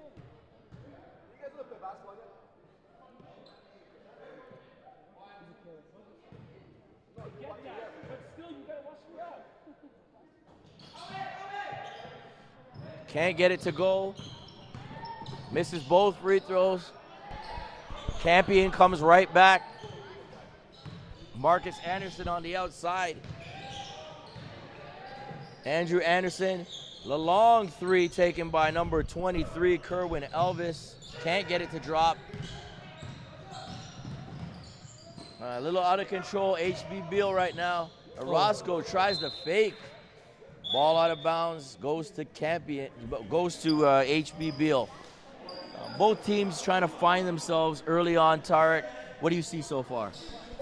I just see a team that's in Campion that has the size and that has them outnumbered as far as talent and overall, producers. But I do see a bright spot in the guys like from HB Beal, like Orozco. You're learning a lot about him. You're learning about, I'm not going to beat it over the head and saying his toughness. We already know about that. But when you're that small, you got to find ways to get creative. With that particular play, he was able to hit it with the teardrop. If you're a guy that's under 6 foot and you're trying to play at a high level, that teardrop is almost crucial. It's almost essential for what you need to do and play at Tony Parker. Guys like that. He's such a threat with his quickness. Amongst the trees. Big guys hate it. I remember when I was playing, that used to be my go-to, eh? And when I was playing at high school, lefty, my lefty, I had the teardrop. And the big man hated it, and they would tell me, like, stop using it. And then they were older guys, huh? We're going over the history here. Stop using the lethal weapon. I love it. Listen. I didn't play at a high level or anything like that. But I'm talking about at the high school level here. Yeah. They were older guys, and they were kind of trying to explain to me. They're trying to explain to me, like, hey, you shouldn't use that. It's not going to be effective. It's going to get swatted. But I realized later on, it's like they were saying that because they hated it. And you know what? They wanted you to get swatted. They wanted you to try I shouldn't have listened to them. But I did, unfortunately. But again, teardrop, great move for smaller players that need to be able to get into the cracks and make a high percentage shot. Well, not a high percentage shot, but a difficult shot for the bigs to block. All right, back to game action as Tarek Spiet breaks it down, folks. Game experience, baby. Teardrop. We're gonna get some ball. We'll play some one-on-one. Hey, we've done it already. No, I don't know about the one-on-one. I'm not. My one-on-one skills are done. I would rather play you with a team. So all right. We've done it already, and we'll do it again. Smart, Tarek. Trust me, I didn't get to this age not being smart. Hey, man, they don't call you Spud for no reason. You used to have hops, is what I hear. Ooh, that's what I hear. That was a long time ago, my friend. That was a long time, but you probably still jump higher than I do. Yeah. Hey, we'll see. One day we'll do. I saw you playing one-on-one against Corey Joseph in that on point video. I'll tell you, I got ribbed about that on point episode so many times. People saying you're sweating, you're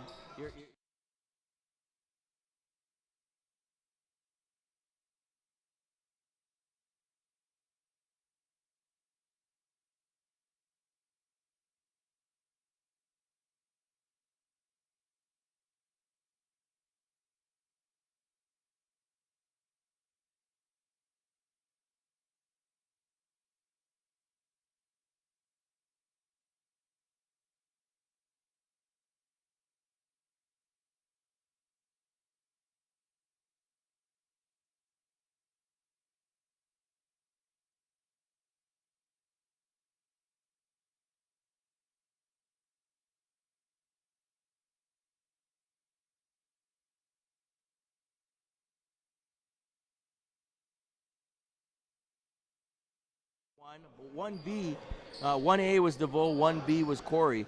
Duville could shoot it. He had the swagger. But Corey, you could see something special because he had the athleticism to get there. And defensively, right? I mean, I remember having a photo shoot with him years ago when he was in grade 10 in Pickering. And he told me, touches on 2 points here. One, his first sport was soccer. Okay? So we talked about the dual sport athlete. And two, he made his name and took pride in his defense, even at that young of an age. And still to this day, he's known as one of the better perimeter defenders and maybe the best perimeter defender on Canadian soil, at least. And defense. Absolutely. And as far as the comparison between him and Duville was always a better shooter, but I think that Corey was more of a complete player and, of course, had the size for his position. We talk about size for position a lot. At the end of the day, Duville is a 6'2", 6'3" shooting guard, and that's tough. You have to be at another level to be able to play NBA. and be a shooting guard at 6'3". And we travel and go to Nova Scotia or whether we're in British Columbia. One thing we notice that's consistent with kids, they don't understand the concept of size for position most of the time. And if kids can understand that concept, size for position, they can take their game to a whole new level and play at a higher level. Meaning, if you're a point guard, realistically, and I'll ask a room full of kids, what height do you think you need to be at as a point guard? Well, the easy answer is you can play really at any position. Look at LeBron James at 6'8", 6'9", playing the point. But typically, more of a mentality too, right? Sometimes. Absolutely, but you're right. It is a mentality. It is the way that you want to play the game. It's the feel that you have. But I mean, when it comes to playing the shooting guard spot, you gotta fit a certain mold. It's 6'2" at the minimum, up to 6'5", 6'6" at the NBA level. If you get that, yeah, you can get that, and that's why a lot of players now at 6'5", 6'6", should not just be buried inside. They should also work on their skills. Yes. Working on their ball handling. It's about working on your skills, and it's some coaches. I think this is starting to improve, but some high school coaches will throw the big man in the post and tell them just to sit and do that. And then not work on their skills, their ball handling, their footwork. Now, if like you're that. if you're 6'8", 6'10", and you're being thrown in the post, I'm cool with that. Right. I'm cool with that. Now, if you've shown the ability to shoot the three or shoot it with consistency, then it's cool to explore your perimeter game. But I think that if you're a big, play big. That's one thing that I get really irritated is when guys 6'8" to 6'10" at the high school level are going out there and trying to shoot threes, especially if they don't have it. If they don't have that in their arsenal, they're just experimenting. No, go down and punish everybody because you're the biggest man on the floor. That's why I like Roy Hibbert at Indiana. Got him on my fantasy. Leading the league in blocks. Incredible. I wish I could play that fantasy league. No you'll get in there. I know. I barely have time myself. Too much myself. of a commitment. I'm in 2 leagues, but I barely have time. It's fun, though. Yep. It's fun. But Roy Hibbert, big man, punishes Stay inside and do your damage down low. Great breakdown, Tark. I'm not done. You think I was done? We're talking about size for position here, right? So if you're a 2 guard, right, you got that, like I said, 6'2" to 6'6", generally speaking. If you're a 3, Drew, let's talk about that. If you're a 3, well, typically, if you're trying to play at the highest level, wing, what size is a wing? You're talking about at least about a 6'5" to 6'8", exactly. somewhere in that area. 6'4" could be pushing it for maybe a mid-major level, but high major level, you're talking about 6'5" to 6'8", preferably about 6'6", 6'7". Kind of in the mold of an Andrew Wiggins in that, where you have that 6'8", 6'7", and a lot of hops and athletic ability. But the reality is some kids don't have that hops, they don't have that athleticism, they don't have that size. So my major point, hopefully people take this away from it, is if you're 6, I'm using it as an example. If I'm 5'8", 5'9", I am 5'8" and a half, maybe 5'9". I'm a point guard, all right? And there are some things there are certain traits that a point guard needs to be elite, right? So if I'm trying to play at the highest level, I got to make sure I'm a leader, a communicator, I am a good shooter. The intangibles, you got to have the intangibles. To make up for your lack of size per se. Correct, right? Yeah. And it's got to be at a high level. Like, you got to be a good shooter at the point if you're that small. But if then again you move up the ranks and you're, a 6'2" shooting guard, then hey, your stock isn't as high. Now, it's all about working on your game because sometimes you have to play that position out of necessity. It's hard. It's a desire too, right? It don't matter what deficiencies you have, you got to have a heart. But you make some great points there. It's a long conversation for sure. But yeah, definitely. With all that being said, like sometimes you got to play that position out of necessity. I get that for your high school, but if you're a player that wants to play at a high level, you need to not just practice as a team. When you're on your own, Thank you. You've got to work on your individual skills so that, you may not be able to show it every game on your school team, but when it comes to maybe your AAU or your rep team, then that's where you can really shine. And then also if you work on your game enough to the point where you're comfortable with those skills, then by all means show it at the high school and then level. Your coach will see it. Exactly. Great breakdown. Back to the action here. 14-9 is the score. Edmond Campion versus HB Beal. The last game of day 2 and day 3 coming up. The championship round day. We start our live stream brought to you by Ill Minds Media at 12:30 p.m. with the championship semifinals. And of course, we already know that Eastern Commerce will play Father Henry Oh, Carr yeah. in one. And the other semifinal, Tarek. We got Duville, and let's go through this. It's been a long day, guys. Bear with us. It's been a long day. So we got Duville is definitely in the semis, and wait a minute. I think we might be in a tie situation because Jay Clarke went 1-1, right? Then you have Vaughn that's 1-1. Yeah, we have a tiebreaker situation. So it comes down to maybe differential, if anything. Yeah, I was talking to Melnick, Coach Melnick, Henry Carr, the organizer here. It's either between Vaughn. And Vaughn barely squeaked out the win, so that might not be in their favor. We'll definitely get back to that because we gotta look at a few other situations. Yeah, here. we'll break it down at halftime, Absolutely. I'm sure, and Gotta we'll catch figure up out with Melnick, see what's happening. Exactly. And again, we want to shout out Coach Melnick. Tremendous job putting on this tournament every year. He's a vital part of this community. He really cares about his students and cares about this program. Big shout out to Coach Melnick and the Father Henry Carr organization school here. Tremendous facilities as well. Their floor is redone. Nice atmosphere in here. You got a crowd that's rooting for all the teams, and you know, people haven't gone home. There's parents here. There's fellow players taking it all in. And after the first quarter, 14-9, St. Edmund Campion takes it in. And I'm just working the phones here on social media, so don't mind me. Right there. Let's just break it down. What you've saw so far in the first quarter. So you got a team right now. It's 14-9. It's been a decent game, but you know, I think overall, again, we mentioned in the first quarter, earlier in the first quarter, I should say, you know, the size, the experience, and that's probably the biggest thing. The experience is that these guys, you know, Marcus Anderson was a big part of Campion last year, who had a successful season, and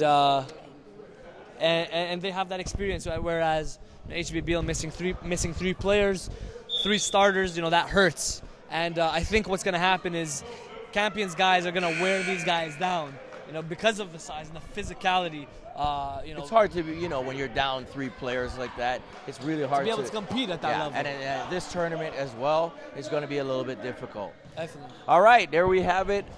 First quarter done in this one. You're watching the webcast of the 2013 Nike Father Henry Carr Early Bird Classic, brought to you by Ill Minds Media, On Point Basketball, and North Pole Hoops, live in the scene. I hope you're enjoying the feed. HD visuals for you and some tremendous audio to boot from my man Tariq Spiet, breaking it down in all facets of the game. This one getting a little bit chippy. We got 21 with the foul, Orozco, and number 31 for Campion, Andrew Anderson. Great name, Andrew. I'll give him that props. He looks a little bit hurt there. Got maybe a stinger driving baseline, and here he's going up for the first free throw. He gets it to go. And I think I had the score wrong. It looks like Campion is the one that's behind right now. 14-10, they trail it. Oh, the whole time. I mean, we've been ranting about this, that, and the other. We're missing the actual game. Apologies to the viewers from London or from Brampton. Yep. I think they got it clarified and cleared up earlier on. There was some differences there, but yeah, we'll pick up the action. Second quarter, 7:46 left, and a press, full court press by Campion, and there you have it. Number 22 throws it away, Tristan Fraser.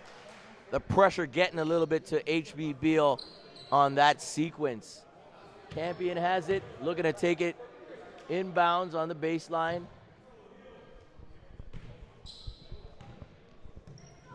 Kerwin Elvis. CJ Bennett brings it up. CJ Bennett is a familiar name. If I'm not mistaken, he played for Brampton Warriors at some point. He's a guy that had a good game the first. As he goes over the shoulder. That was pretty. CJ Bennett, I think, has a chance to have a really good season and make a name on the scene. 14-12 right now. Beal leads it, and another turnover. Tristan Fraser, sorry, my bad. No worries. I'm having a little bit of trouble. Not Tristan Fraser, got the name wrong there.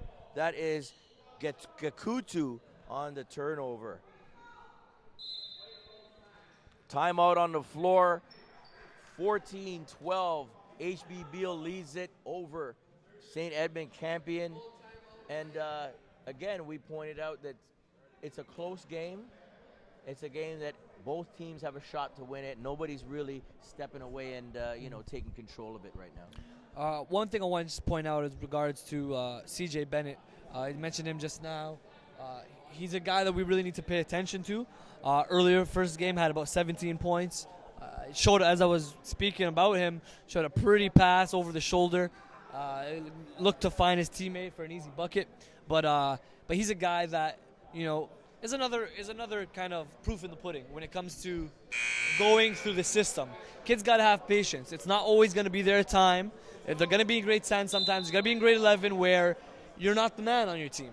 And it takes some patience and work to get to that level where it's your time to shine. Right now, I think it's CJ Bennett, Andrew Anderson, and you have guys like Marcus Anderson, who's maybe younger but has the abilities to play at a high level, and Kerwin Elvis, we can't forget him. These guys were patient. They waited their time, and now they're gonna get their shine. Basically, they have to continue to work, and they have to obviously continue to produce. And back to the action. HB Beal turns it over, and that's 3 plays in a row, turnovers, and really allowing Campion to get back in this, and with a chance to tie or take the lead with a 3. The score is 14-12. HB Beal leads it. 7 minutes left in the second quarter, and that shot is no good by Elvis, and then he tries to save it and cannot keep it in bounds as my man, a good friend of mine, Charles, the referee, calls it HB Beal's ball. Yeah, you're right. HB Beal even struggled last game when it came to the turnovers. That really hurt him, but you got to credit Cardinal Newman, who played fantastic defensively, as Josh Din goes for the beautiful floater there. Now, it comes down to that. If you can protect the ball, you're going to have a much higher chance of winning a game, or at least competing. And with a team like London, like HB Beal from London, they got to minimize their turnovers. Most definitely, yeah. They don't have a lot of room for error. There you have it. They don't have a lot of room for error, missing 3 players, HB Beal. They have to be efficient on both ends of the floor and really maximize every possession. Oh, great shot, Orozco. And he's been pretty impressive in this game. He had a tough time in the last one, got picked and turned over a few times. This one, he seems like he's settled into this crowd and settled into this atmosphere. Yeah, I think, he knows he can play at this level. He knows he can produce. And so far, he showed glimpses of it in the first game, having a much stronger game this time around. Okay, here it is. Back to the action. HB Beal. Beautiful bounce pass by Orozco. Oh, no defense there. Imun gets it and scores the wide open layup. And I'll tell you, Campion's going to have to play better defense going down the stretch of this second quarter, because they're down 4 right now. And there's a charge. Din with the charge on that. Sorry, my bad. Kean Lopez with the charge on that. Number 21 for Campion.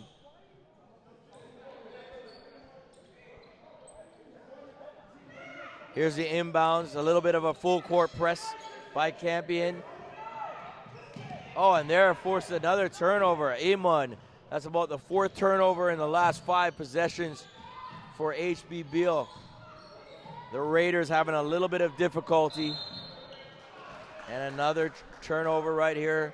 Number 23 gives it away. Kerwin Elvis with the walk. Oh, and Roscoe almost loses it, saves it. Over to number 15, McGlone. Orozco gets it, McGlone, they're fighting for it, bodies everywhere. And it's just showing you the kind of effort these guys want to win. They're playing hard. It's a little bit ugly right now, a little chippy, but they want to get things done for their teams. Yeah, I heard a couple coaches talking prior to the start of today, and said, we came all the way here, we traveled here, and it's about playing for tomorrow. Whether that's playing for consolation or whether it's playing for chance, they want to get more games in. They want to get as many games in as possible because they know that this preseason tournament, it's about getting better. So they lose 2 games, they're heading home. They don't want that. Nobody wants that. They want to be able to play that 3rd and possibly 4th game to be able to get better at execution, gain confidence, and get more games in. Get their money's worth, as they would say. There you have it. You don't want to leave here going down 0-2 and then that's it. You got a long road back to London or wherever, way out in the far reaches of the GTA. You want to get it done. We've got a foul called on Campion in a 2020 ball game. Orozco with the foul, and he's got a bit of frustration right now. Has played better in this game than he did in the last one. You can tell by his look at his hair. Frustrated. That's how you know he's frustrated. When that hair is standing up, it's looking like there's static on it. And he had a tough time earlier on in the game they played before against Cardinal Newman in our first game. He had a tough time against Cardinal Newman, Orozco, but he's rebounded and is playing a lot better. A nice move on the baseline. Can't get it to go. That's Kian Lopez. Orozco, nice look. Good look. Moon, and he can't handle it. You see the frustration setting in. Orozco's trying to set up his guys, but hey, we talked about that leadership again, right? When things hit the fan, right? How do you respond? And Orozco right now, he's showing a little bit of frustration as opposed to some leadership there. Back to the action. Campion swings it on the outside, back up top. No good. Lopez can't get the 3 to go.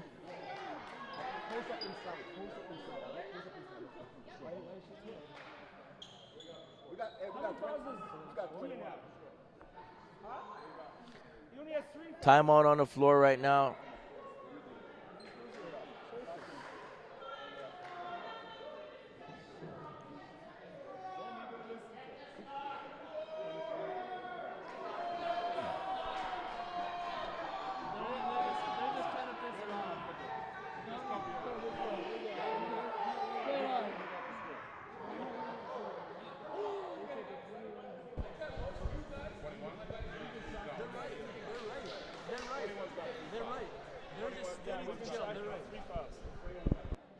Who's chilling? The fans? Fans getting that? Yeah, just do what you're doing. There we go. The scorekeeper's got our support. We got him. Oh, and there's Lopez. We're back in action. 23-21. Beal leads it. Ladies, you're on point. Don't worry.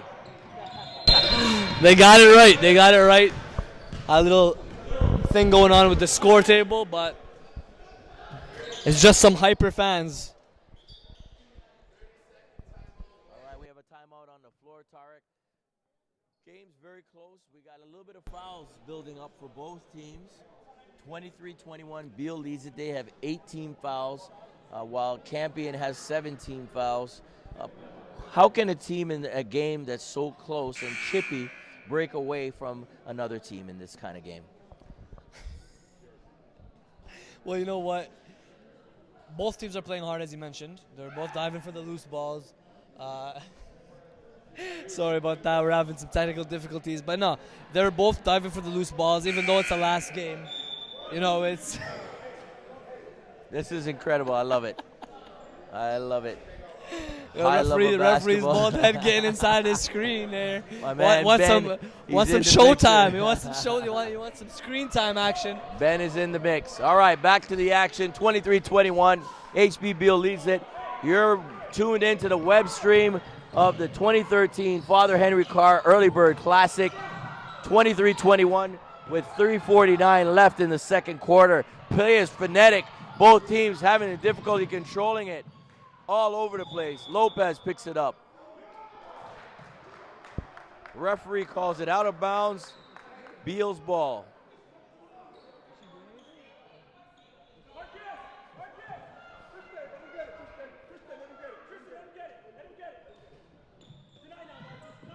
Okay, Beal breaks the press, full court. Iman to McGlone. Back to Iman. Takes the three, doesn't go. Rebound strip, Campion picks it up. Look at the speed.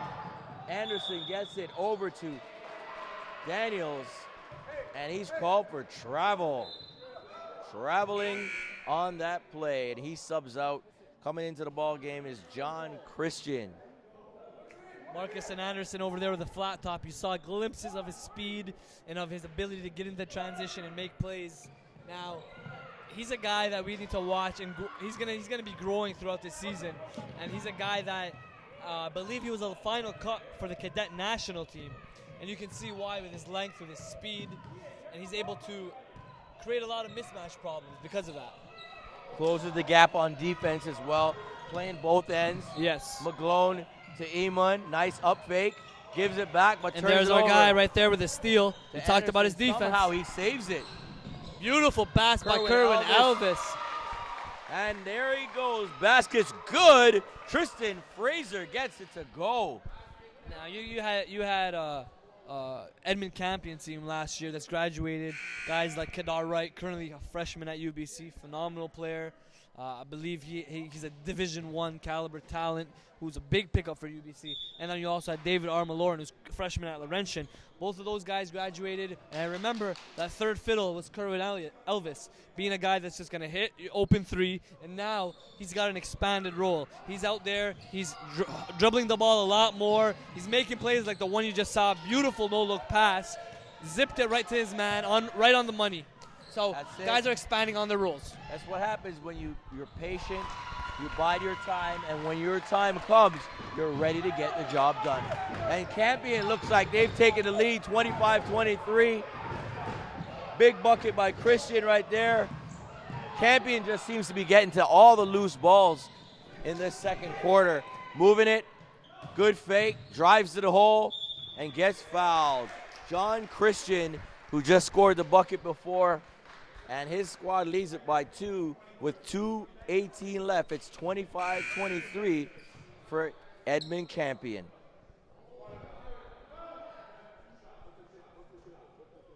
Girl sub.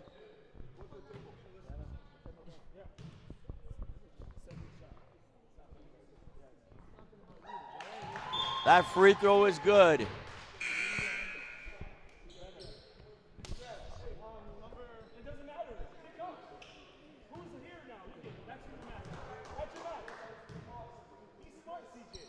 And the second free throw is no good. Rebound by Orozco. And he pushes it up. Clendet, Din, Iman, baseline, back to Din. Puts it up, no good. Rebound inside. I like him. That's Gatuku. Gets it going. Here comes Campion right back. Air ball three by Tristan Fraser. Orozco he's got a lot of handles in the corner. Has he got it? And he gets it to go. Brandon McGlone puts Beal back up 28-26. 1 minute 36 left in the second quarter. Three goes up, can't get it to drop. That's Kerwin Elvis. Oh, and then he tries for the steal and it's called for the foul, the reach in. Should have 2 shots or a bonus right now. We got bonus. Beal will shoot.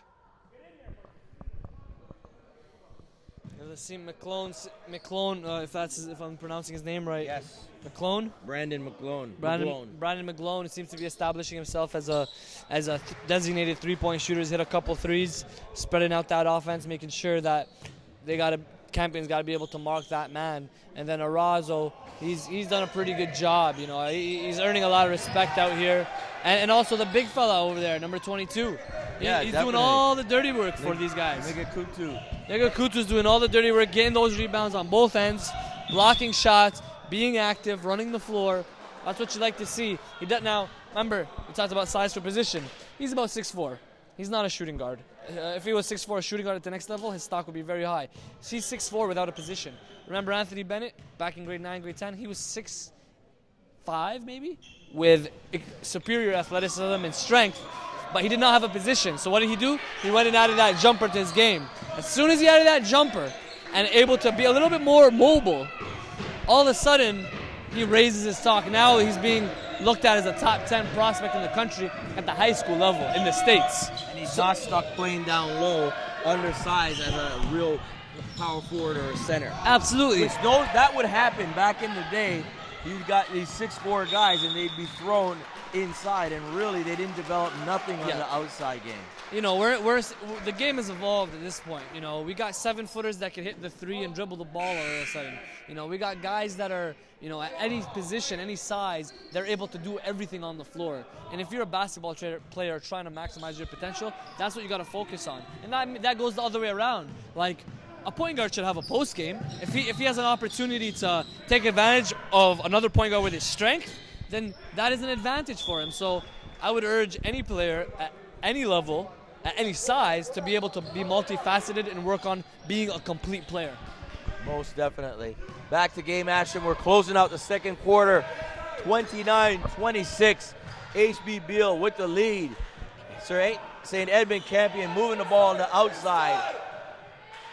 Man-to-man defense played by Beal. Looks like Campion waiting for the last shot.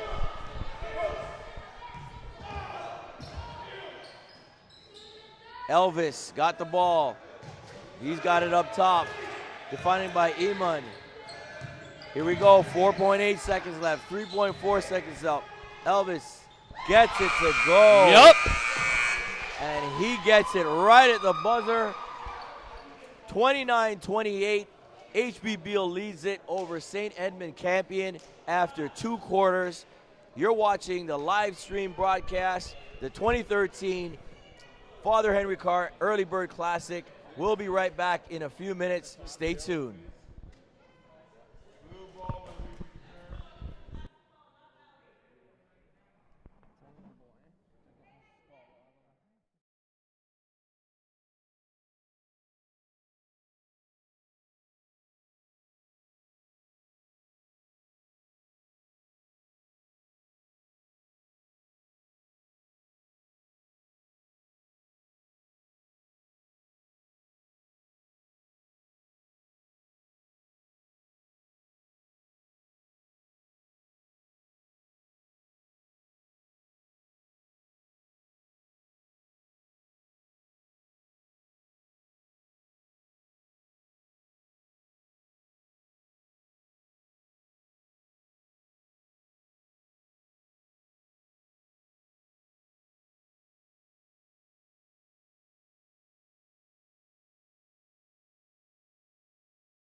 Hold it down. I'm gonna see if others want to be involved.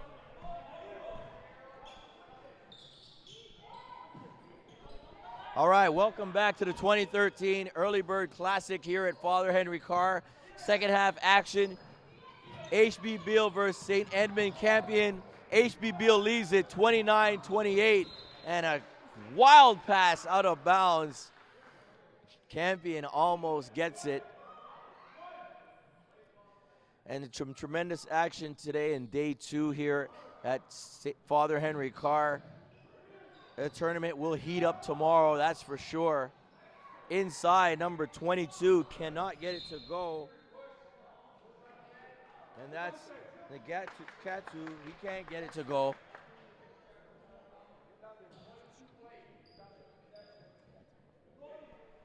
Campion with the ball.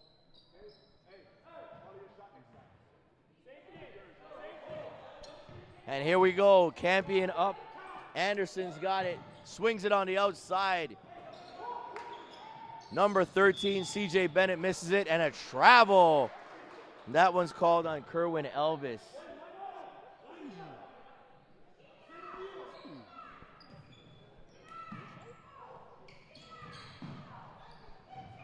And here we go, Roscoe comes down for Beal, gives it inside, and gets to Ketu, over to Din.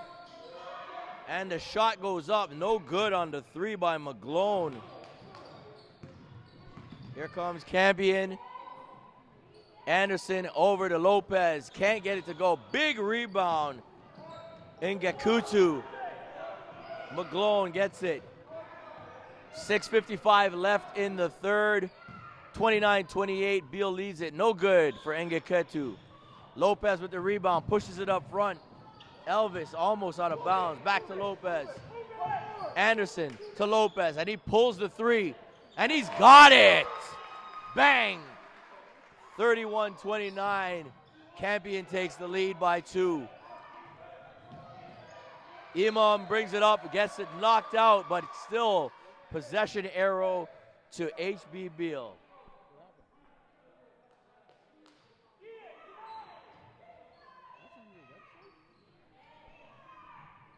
And play is back in action. We've got Eamon dribbling Lopez with the pressure, coming up, right up on him, looking for the steal. 6:17 left in the third, 31-29, Campion. Oh, and Din tries to go in, puts up a bad shot. Here comes Anderson coming down the left side, over to Lopez. He's not afraid, and he gets it to go. And that's 2 in a row. Here he goes. And it looks like I'm having a new partner here. It looks like the sub out. Tarek Spiet subbed out. And his other half, the other partner in crime for North Pole Hoops, Elias Spiet. Elias, thanks for joining us. How you doing, my man? I'm doing great, Drew. How you doing, man? It's been a busy day over at Devon with the juniors, but it's been some real good basketball. Oh, for sure. You know, it's been great, and I'm sure you're going to give us the update as our camera swings around and gets to see your good looks on camera. Talk a little bit. We've been here at this tournament. Where have you been at the junior tournament? Give us a lowdown on what happened today. Okay, well, today we got Father Henry Carr, who's been really dominant, blew out a team by about 80 points today. It's looking like Father Henry Carr, Jean Vanier tomorrow. St. Mike's is up there as one of the big heads. A couple guys to really talk about is Jonathan Kabongo. At this point in his career, he's looking like he's surpassing where Mike was at this age. So he's a very interesting prospect to keep track of, and it's been good overall just to get to know the 2017 and 2018 prospects from now, beginning of the season. That's excellent, man. So what else did you see there? Was the play high-level play during the tournament so far? Competition, yes. Competition's at an elite level. I mean, you could say that it's a 4-star event in terms of the level of competition and the overall talent of those student athletes. So it's actually very similar in terms of talent to what we have here at Carr. That's excellent. Any guys that you want to point out that you've been watching? Because we know your scouting reports, guys, are always on point. Oh, definitely. John Akende is a guy that I was tracking during the summer while he was playing with Bounce, and he's proven that he's continued to excel in his game. He's able to penetrate and dish. Loves to play in transition. He's a high-speed, high-octane guy, so I loved watching him play. He's an exciting player. Aside from him, from Carr as well, I was looking at Tristan Sadler, who's really improved in terms of his composure and overall feel for the game. Last year he was a little rushed. Now he's starting to feel, like he knows where his place is on the team, and he's becoming a little more of a leader. Let's shoot out a couple of names out there. Yeah, shoot them out there. Get them out there. We want them to get a little bit of shine as well. So we got Jabril Noel, who's from Mother Teresa, who's a long, athletic two-guard. Showed some hints of a perimeter game, but they have him playing inside and outside, so he's a little bit all over the place, but I really liked him. He's an intriguing guard. Aside from him, I mean, we can go on forever. Man, Shoot. you got some serious notes there, brother. Yeah, man, That's the way you do it over at NorthPoleHoops.com. We're talking to Clarke about what you guys got going on. What about yourself, man? On your end of this, the deal with North Pole, what are you working on right now? Well, just mainly scouting reports. We've been to a lot of tournaments, a lot of exposure camps throughout this month, and throughout October as well. And excuse me, it's just a matter of really getting everybody into the database now. So in all of November, basically, the kids that we're tracking here at Carr and at Vaughn will be building their profiles, inputting their information, and basically building a resume for them so that we can track them throughout the year and throughout their careers. That's tremendous. I mean, I don't know if you guys out there realize how much work goes into these kind of ventures in terms of setting up scouting reports, getting out to different programs, getting out to different schools and tournaments. I mean, it starts right now, doesn't it, Elias? Absolutely, man. The beginning of the season is where it all starts. I mean, offensively, kids are a little messy in terms of just learning the offenses, getting into their sets, really trying to prove themselves early on. So it's really by mid-season that we really garner the information that's necessary to get into a scouting report. One of the most exciting things that people seem to like is of course rankings. And but some controversy as well, right? Oh, absolutely. I mean, you know what? That's good. It's good when you can get people to debate things and say, "Oh, no, that player should be here. No, that player should be there." And it's new. It's new for Canada to have this kind of ranking system as well, right? It is. And you know what? Better you than me, man. I don't want to be involved in that. The big thing is, you have to make sure that anytime you're ranking a kid, we want to come at it from a neutral, unbiased perspective, and that's something we take pride in at North Pole Hoops. And I mean, got 150 pages of notes per year, if not more. And me and Tarek have some really heated debates, and one of the biggest ones has been the Jamal Murray, Justin Jackson one, which we're going to be writing a little something on, doesn't it? Absolutely, but I mean, at the end of the day, we always say the proof is in the pudding. And what that means is, the guy who's producing, the guy with character, the guy with academic standards is going to be the guy to raise to the top. Hey, it's going to be tremendous to see. As we know, I believe Finley Prep is coming up here as well. Yes, and sir. You're going to have AI at the Institute squad, guys like Crothers, all these high-level teams, and we've seen some today. They're all going to put their guys out there and for the stake for those big, high top positions. We saw, of course, you weren't here, Marcus Oddie just showing it. His team went down, got 30-pieced, but he showed some incredible skills. He had an off-the-rebound jam. It was waved off on a goaltending that was absolutely incredible. Yeah, with Marcus, I mean, he's got to be the most exciting player to watch in 2016 just because of his his high-flying ability. And for those of you guys at home who don't know, his dad was an international high-jump champion, and he carries those genes and he uses it so effectively in the game. And he's a strong body. He absorbs contact, and he knows how to use his body. And as we saw in that last game, he went up for that dunk and then a play at the end to tip in. He's all over the floor. He's going to be a mid to high major talent when it's all said and done. Most definitely. And, the talk of the States right now is Andrew Wiggins, of course, and he's playing tonight. I don't know. I haven't been able to check Twitter and see what's happened in that game. Yep. But, he's a player who's basically setting the basketball world aflame. Canada now is stepping up. The broadcasters here, TSN, TSN2, going to be broadcasting all Kansas games. What do you think about that? Long time coming, no true? I mean, yes, Not true? It is about time, but I mean, they needed someone like it. They couldn't invest into something like this before without having The justification? a persona like Wiggins, and what he brings to the table. As we see, there's all sorts of different brands who are getting involved with his name as well.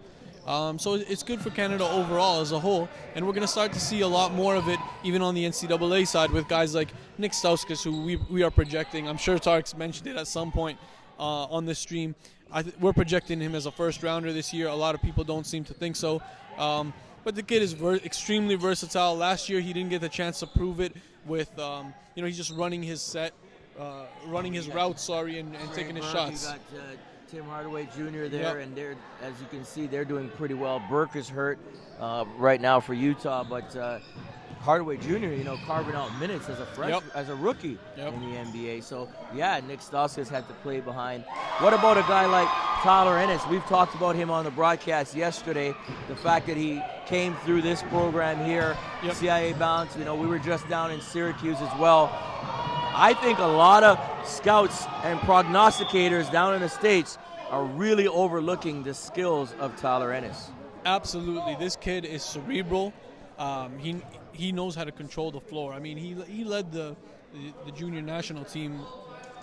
I think he averaged 25 points a game. Yeah, it was his team. It was his goats. It was definitely his team. And I mean, it's not like he's the type of guy where he has to score.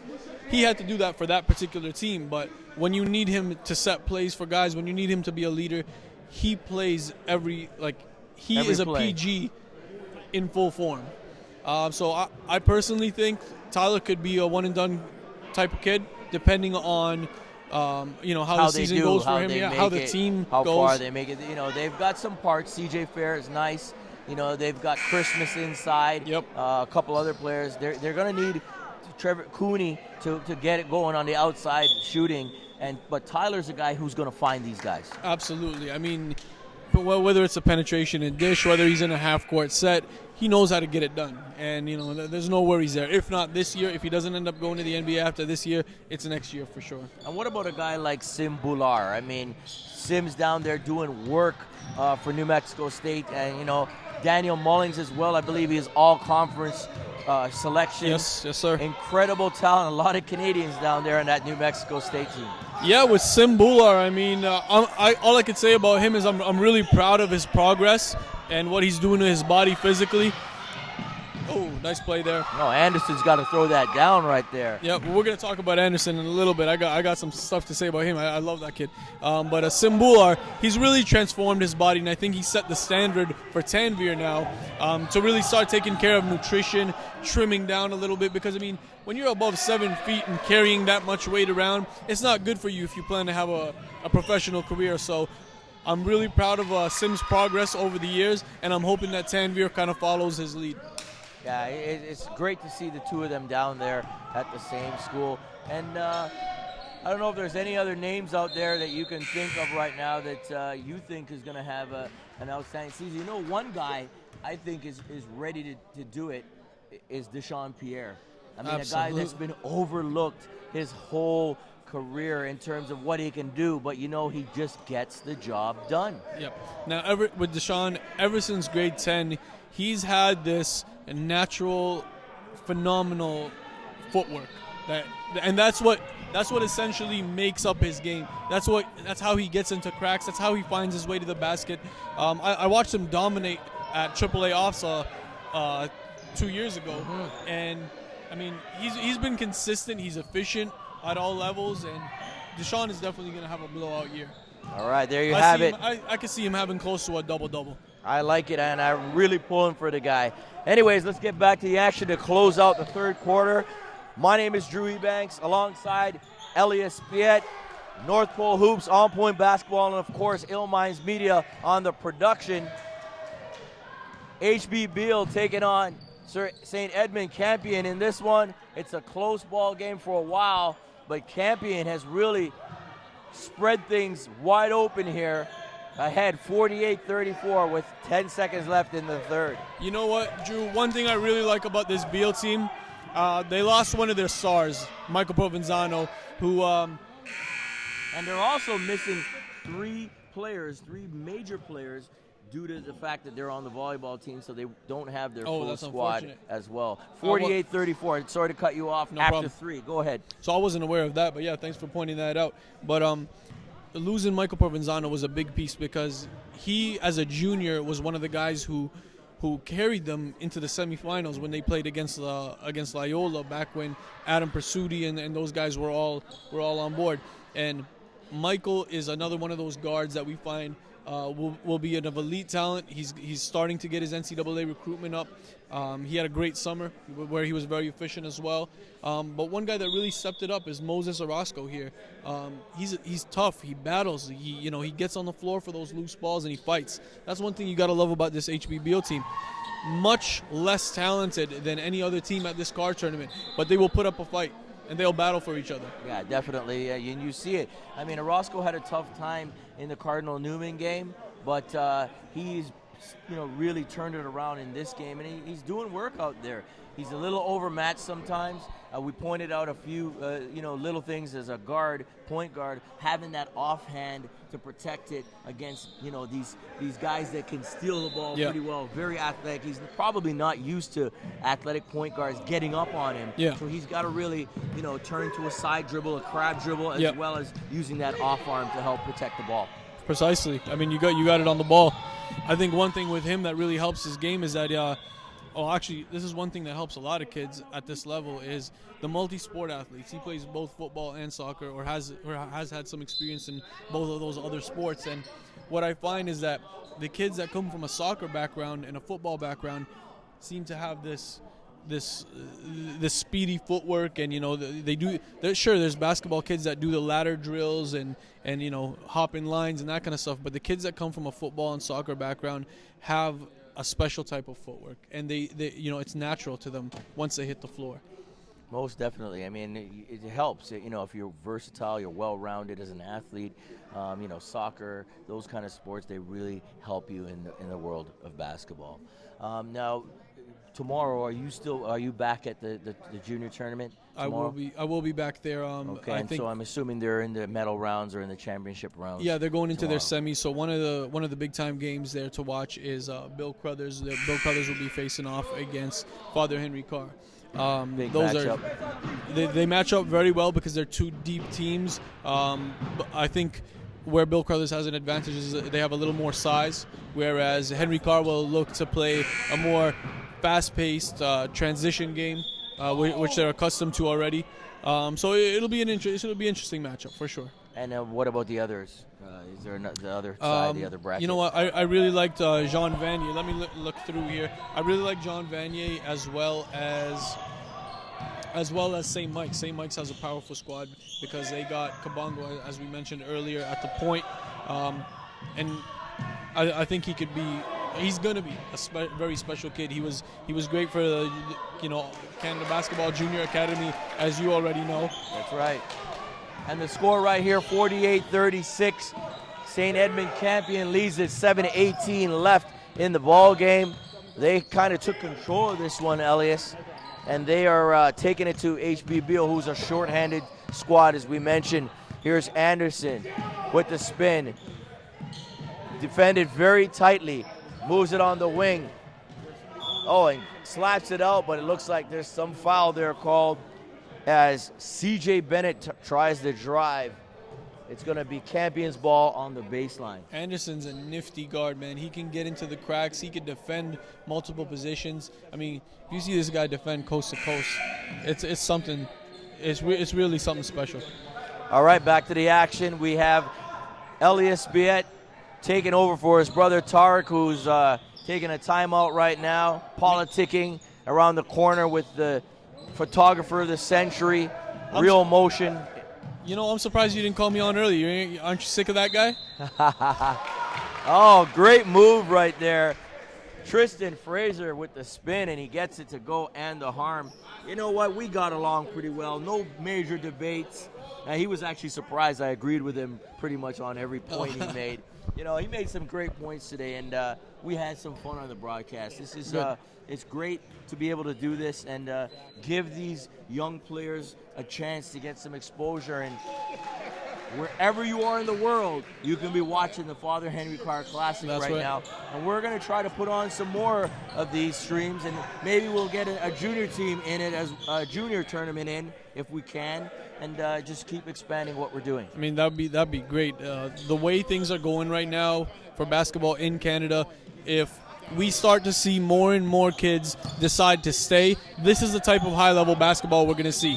And I don't see why in 3 years, 4 years time, why we can't have a high school national championship that's televised. We're going to do it. And that's the plan.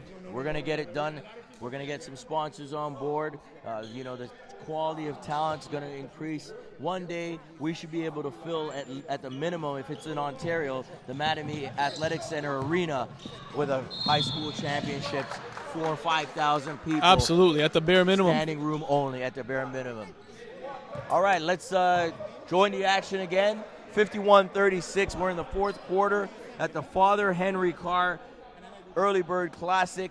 We had a tight game. Now it's a 15-point lead for Campion as they look to close this one out. But HB Beal, they're not going to give up. As we said, they're a scrappy team. And there you have a big bucket inside. None other than Kerwin Elvis. He's one of the guys who your brother pointed out that he's stepped up this year in the absence of some graduating players. Definitely so. Wow, that one was a little bit CJ Bennett going all in for that one for Campion. I think one of the big pieces for Campion is going to be John Christian there in the post. The fact that he could stretch out, and play a face-up game, it really helps them out, especially when they're playing the four out, one in there. And he misses that one, doesn't get it to go. It's a 17-point lead at the moment. Let's try number two. Doesn't get it to go. 6:01 left in the fourth. Little pressure here. They're up 17, Elias, and still putting on the press here. Are they making a statement or what? They're just trying to get back in it, man. That's what these guys do. They fight. All right, looks like a timeout happening. HB 53-36 is the score. We have 5 minutes and 57 seconds left. This has been an exciting tournament so far. We have some quality teams, as we pointed out, and tomorrow, the Tomorrow's stakes a big are show. high. The stakes are high. So who do you guys got moving forward tomorrow? What are your predictions? Well, right now we've got Henry Carr facing off against Eastern Commerce, so that's going to be an incredible thing to see as they move on.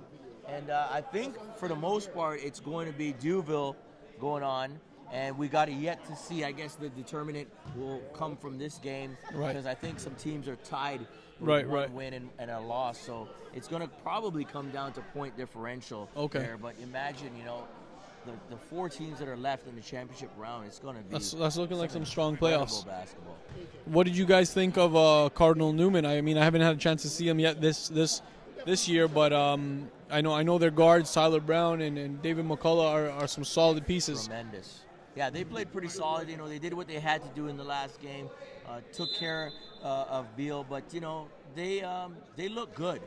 They got a few holes here and there to fill in, but they look like a team that, if things start to gel, and I think a guy like McCullough, I didn't know too much about him coming into this season, but I do now, and I think he's so crafty and picks his spots very well. He's a guy who, apparently he's being recruited by Carleton as well, and some other teams, no doubt, after seeing this stream, are going to be interested in him. And I'm sure you can elaborate a little bit more. Oh, for sure. I mean, Carleton's doing some heavy recruiting on him, and I think he fills that void for once Philip Scrubb has graduated and moved on. I see a lot of similarities. I see a lot of differentials, but I think he'll be. They're looking for guys like him because he's that high caliber point guard that plays with his head on. at all times. Even if he's having a bad game offensively, he will find other ways to become a plus on the court. And that's what you got to love about David. And this year he's made a lot of improvements in terms of, from a physical standpoint, just adding some muscle, and getting a little quicker laterally. So he's gonna be having a really good year this year. Excellent. Back to game action. We're closing out day 2 at the 2013 Nike Father Henry Carr Early Bird Classic. Interesting game on hand. 5:15 left. 56-38 is the score. And Campion, nice pass inside, and that ball is tipped out. But it goes to White. It goes to the HB Beal Raiders out of London, Ontario. St. Edmund Campion out of Brampton, Ontario. This is a matchup of two teams that are looking to advance if they can to the championship round, or at least get to the consolation round and live to see another day. And we had Anderson here handling the ball on the top of the key. Just dished it off. Looking to get back in position to shoot. And they're very patient. I mean, they're up, but they're still trying to work it. They're not just playing helter-skelter and panicking. Oh. And a big play right there, a little frustration. Nothing to be mad about there. That was by a good take. Tristan Fraser.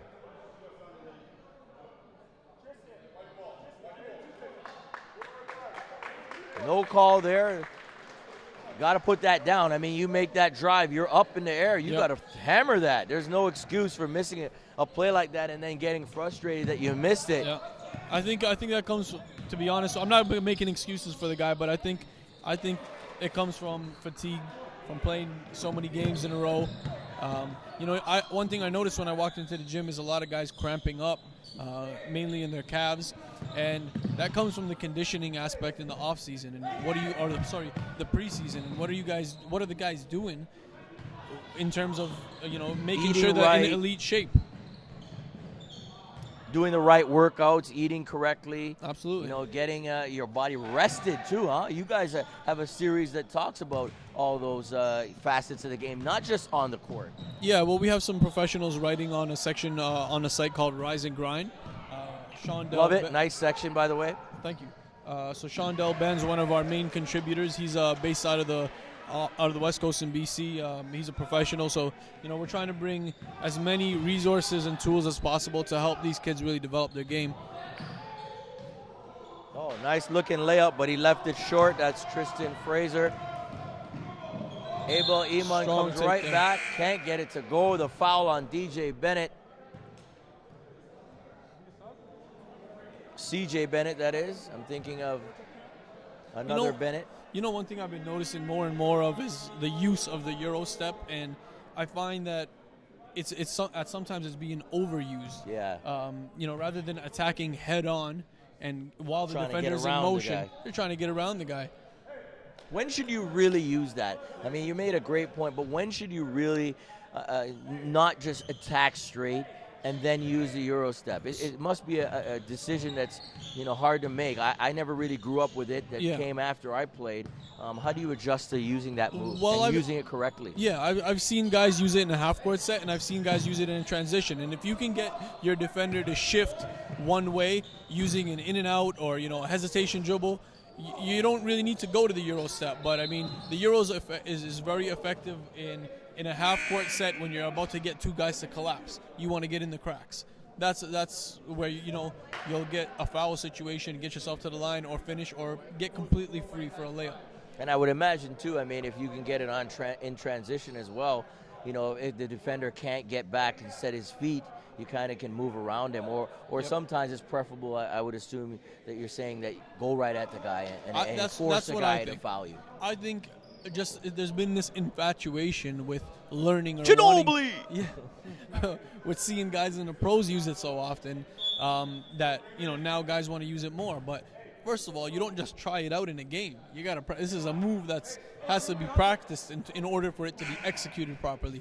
I've seen guys get called on a travel for it, and that comes from the lack of experience in terms of putting it in practice.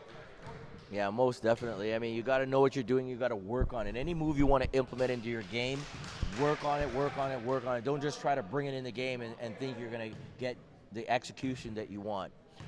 Back to game action here, 57-43. Make that 58-43. St. Edmund Campion in control. 3 minutes left in the ball game. HB Beal going to go down to defeat here. But you know what? They're putting up a valiant effort considering they are missing a few players on their roster. And that's a bad turnover. No need for that. Your point guard, Orozco, to look to throw that ball away when he's the one who's got to bring it up and keep control of things. And head coach there, Ian McConnell, really snapping at his guys because they're not used to making those kind of turnovers. A very smart team, very disciplined. But, that kind of stuff happens. They're down. They're trying to get back up in the last 2 minutes. But you want to finish strong, right? Absolutely. Good Bennett. look there for the cut on Anderson. Yeah, and that's unselfish. They're up 15 points and still looking for each other, not trying to showboat and do their own thing out there. Lopez in the corner, doesn't get it to drop. Big rebound. And he's been killing it on the glass. Ngakutu for Beal. He's going to be somebody to look at going forward, Elias. And when you guys do your scouting reports, look at the size of this young man. Yep. I mean, I've yet to to learn about him. He is very physical in the paint. He gets into position really well when he's rebounding here. There you're going to have the box out. And there you go. There's his rebound. And he gets fouled. It seems like he's a guy who has the physical skills, but maybe doesn't want to overuse it. He even on that box out, he kind of casually did it, but he had the size and carved out the space to get the rebound. Right on point. No pun intended there. And again, this stream is brought to you by Ill Minds Media. You're watching the 2013 Nike Father Henry Carr Early Bird Classic. I'm joined by North Pole Hoops' Elias Swiet. Also, earlier joined by and partnered with Tarek Swiet from North Pole Hoops, doing a fantastic job covering Canadian basketball all over the globe, covering our kids and making sure that they get the shine that they deserve. And don't forget also teaching the right fundamentals, the right mind states, the right skills by doing their showcases all over the country. And it's unprecedented what you guys are doing in terms of growing the sport in this country. Thank you, Drew. At this point, it's really about all giving back. This is opportunities that we never had. I'm sure you never had when we were younger, and it's something new for the country, but it's very necessary. So we were just glad to be in a position to be able to give back. And you make a point. Some of the things we never had. I mean, really, when I played senior ball, we had a history teacher as our coach. And so, these young players need to realize they've got dedicated coaches here that are putting in time and that are trying to make them better. A lot of guys back in the days didn't have the kind of training, didn't have the kind of teaching, the exposure that they're getting. And so they're getting this exposure. You got to make the best of it. Absolutely, man. We got free throws here by Edmund Campion, extending their lead to 14 with 1:17 left. It's 59-45. Already in the double bonus, 10 fouls for HB Beal, who's trying to play out the string here. And senior Christian David goes 1 of 2 at the line there. Looks like Campion's keeping the press on. Yeah, that's interesting. I mean, you're up 14. Maybe point differential they're going for. Who knows? Could be. All right, the ball's inbound is Ngakutu. Oh, and he's showing some skills there, bringing up the rock. Nice drive by number 33, Miguel Iglesias. No relation to Julio. Lopez bringing it up. And tomorrow we're going to be joined on the web stream by none other than the infamous Carlin Gay. Oh, this should be good. Part of the North Pole Hoops team, one of the top play-by-play broadcasters as well as general broadcasters and sportscasters in Canada. He's a high riser. He's going to be making waves soon at the big-time level. does some work for TSN, has his own podcast, and we're going to love to have him on board because I'm telling you, my voice is going. By the time tomorrow comes, we hope Mr. Gay can come in. And our stream will start at 12:30 p.m., brought to you by Ill Minds Media, getting the things done. If you need work done in terms of video production, if you need work done in terms of graphical production, hit them up at Ill Minds Media on Twitter, and they will get back to you. The dynamic duo they are, getting things done. And here we go, action closing out, 21 seconds. Nice play right there, number 15, Brandon McGlone. Still playing with his head in the game out of reach and down to the end. All right, we got a new player in, Tyler Green. Stepped in, some subs coming in, 33 also. Iglesias is in too, getting some action, and we pointed this out. It's only a few seconds, but they're getting the action in and making a difference. I'm eager to hear Mr. Carlin Gay on this live stream. Oh, I haven't seen him in a little while. It's time for Carlin to take over on championship day. I'm just filling in on the play-by-play duties. There you have it, 59-45, the final game of the evening. It's day 2 complete. St. Edmund Campion wins it 59-45 over HB Beal. My man, Elias Biet, thanks a lot for joining me, and thanks for the updates on the junior tournament. You will be back there tomorrow, and I wish you great scouting and recruiting over there and checking out these kids. Thank you guys for having me. I mean, both events have been really good. The hosts have been really gracious, and just looking forward to being back. All right, there you have it. Elias Biet, thanks a lot. We'll be back in a couple minutes to wrap it up. We're going to take a quick break, and we'll come back with a recap of day 2 of the Father Henry Carr Classic, the 2013 edition. Stay tuned.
Welcome back to the 2013 Father Henry Carr Early Bird Classic. We've just concluded day 2 action, and what a day it was. My man Tarek Spiet, I'm Drew Ebanks. Tarek, you've been here for several hours, myself included. Talk about the day so far and what you saw in these games. I'd like to highlight the day with the feature game, I think, was Duville. In the Duville game where they faced off against J.C. Richardson. The reason I say that is because, one, it's fair to say that it was Damian Prehay's coming out party, a 2015 6'5" wing who's been able to show a lot of different things on the floor. And on the flip side, Marcus Adi. He's a guy that's, you could say he's a star, definitely a star in this tournament. Early MVP is Damian Prehay, but also Duville as a whole, as a collective. They were very, very good, very impressive. They blew out a solid J.C. Richardson team that has talent as well. So that was the feature game, and we ended off with Campion here getting the victory over HB Beal, meaning the matchups are going to be pretty intense tomorrow. You have, all right, go ahead, let's set up take it away. Let's set this up now. We got some big matchups, 4 teams left in the championship round. Break it down for us, Tarek. So you got pretty much rivalry matchups tomorrow for the semis. You got Duville and Campion, 2 Brampton squads. There's going to be bragging rights. So they know each other then? Oh, they're very familiar. Coaching staff's very familiar. Players are very familiar with each other. Some of them have played on each other's club teams and whatnot earlier in their ages. So you got Brampton Duville on one side. It's going to be a good game, no doubt. And then on the other side, you got Eastern and Father Henry Carr. You know, there's always tension. There's always a rivalry. A barn burner, right there. Definitely, it's gonna be good. It's we would have had it no other way. It actually makes perfect sense that those 4 meet because there's rivalry there, like we said. It's gonna be intense. So we're gonna be watching that for the matchups and seeing how guys.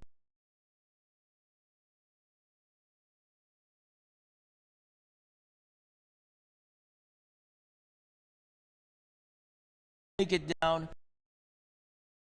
Starting at 12:30 p.m. for the championship semifinals, both of those games, and the final will go at 6:30. Every game in between will be broadcast live. It's brought to you by Ill Minds Media. And what can we say? A great day, a great tournament so far. Day 2 is done. And for everybody here, the crew at Ill Minds Media, as well as my man Tarek Spiet, I'm Drew Ebanks. Thanks for tuning in, and we'll see you guys early, 12:30 p.m. worldwide. You can check us out. Don't miss it, all right? The 2013 Early Bird Classic from Father Henry Carr. Thanks a lot for tuning in, and we'll see you guys tomorrow.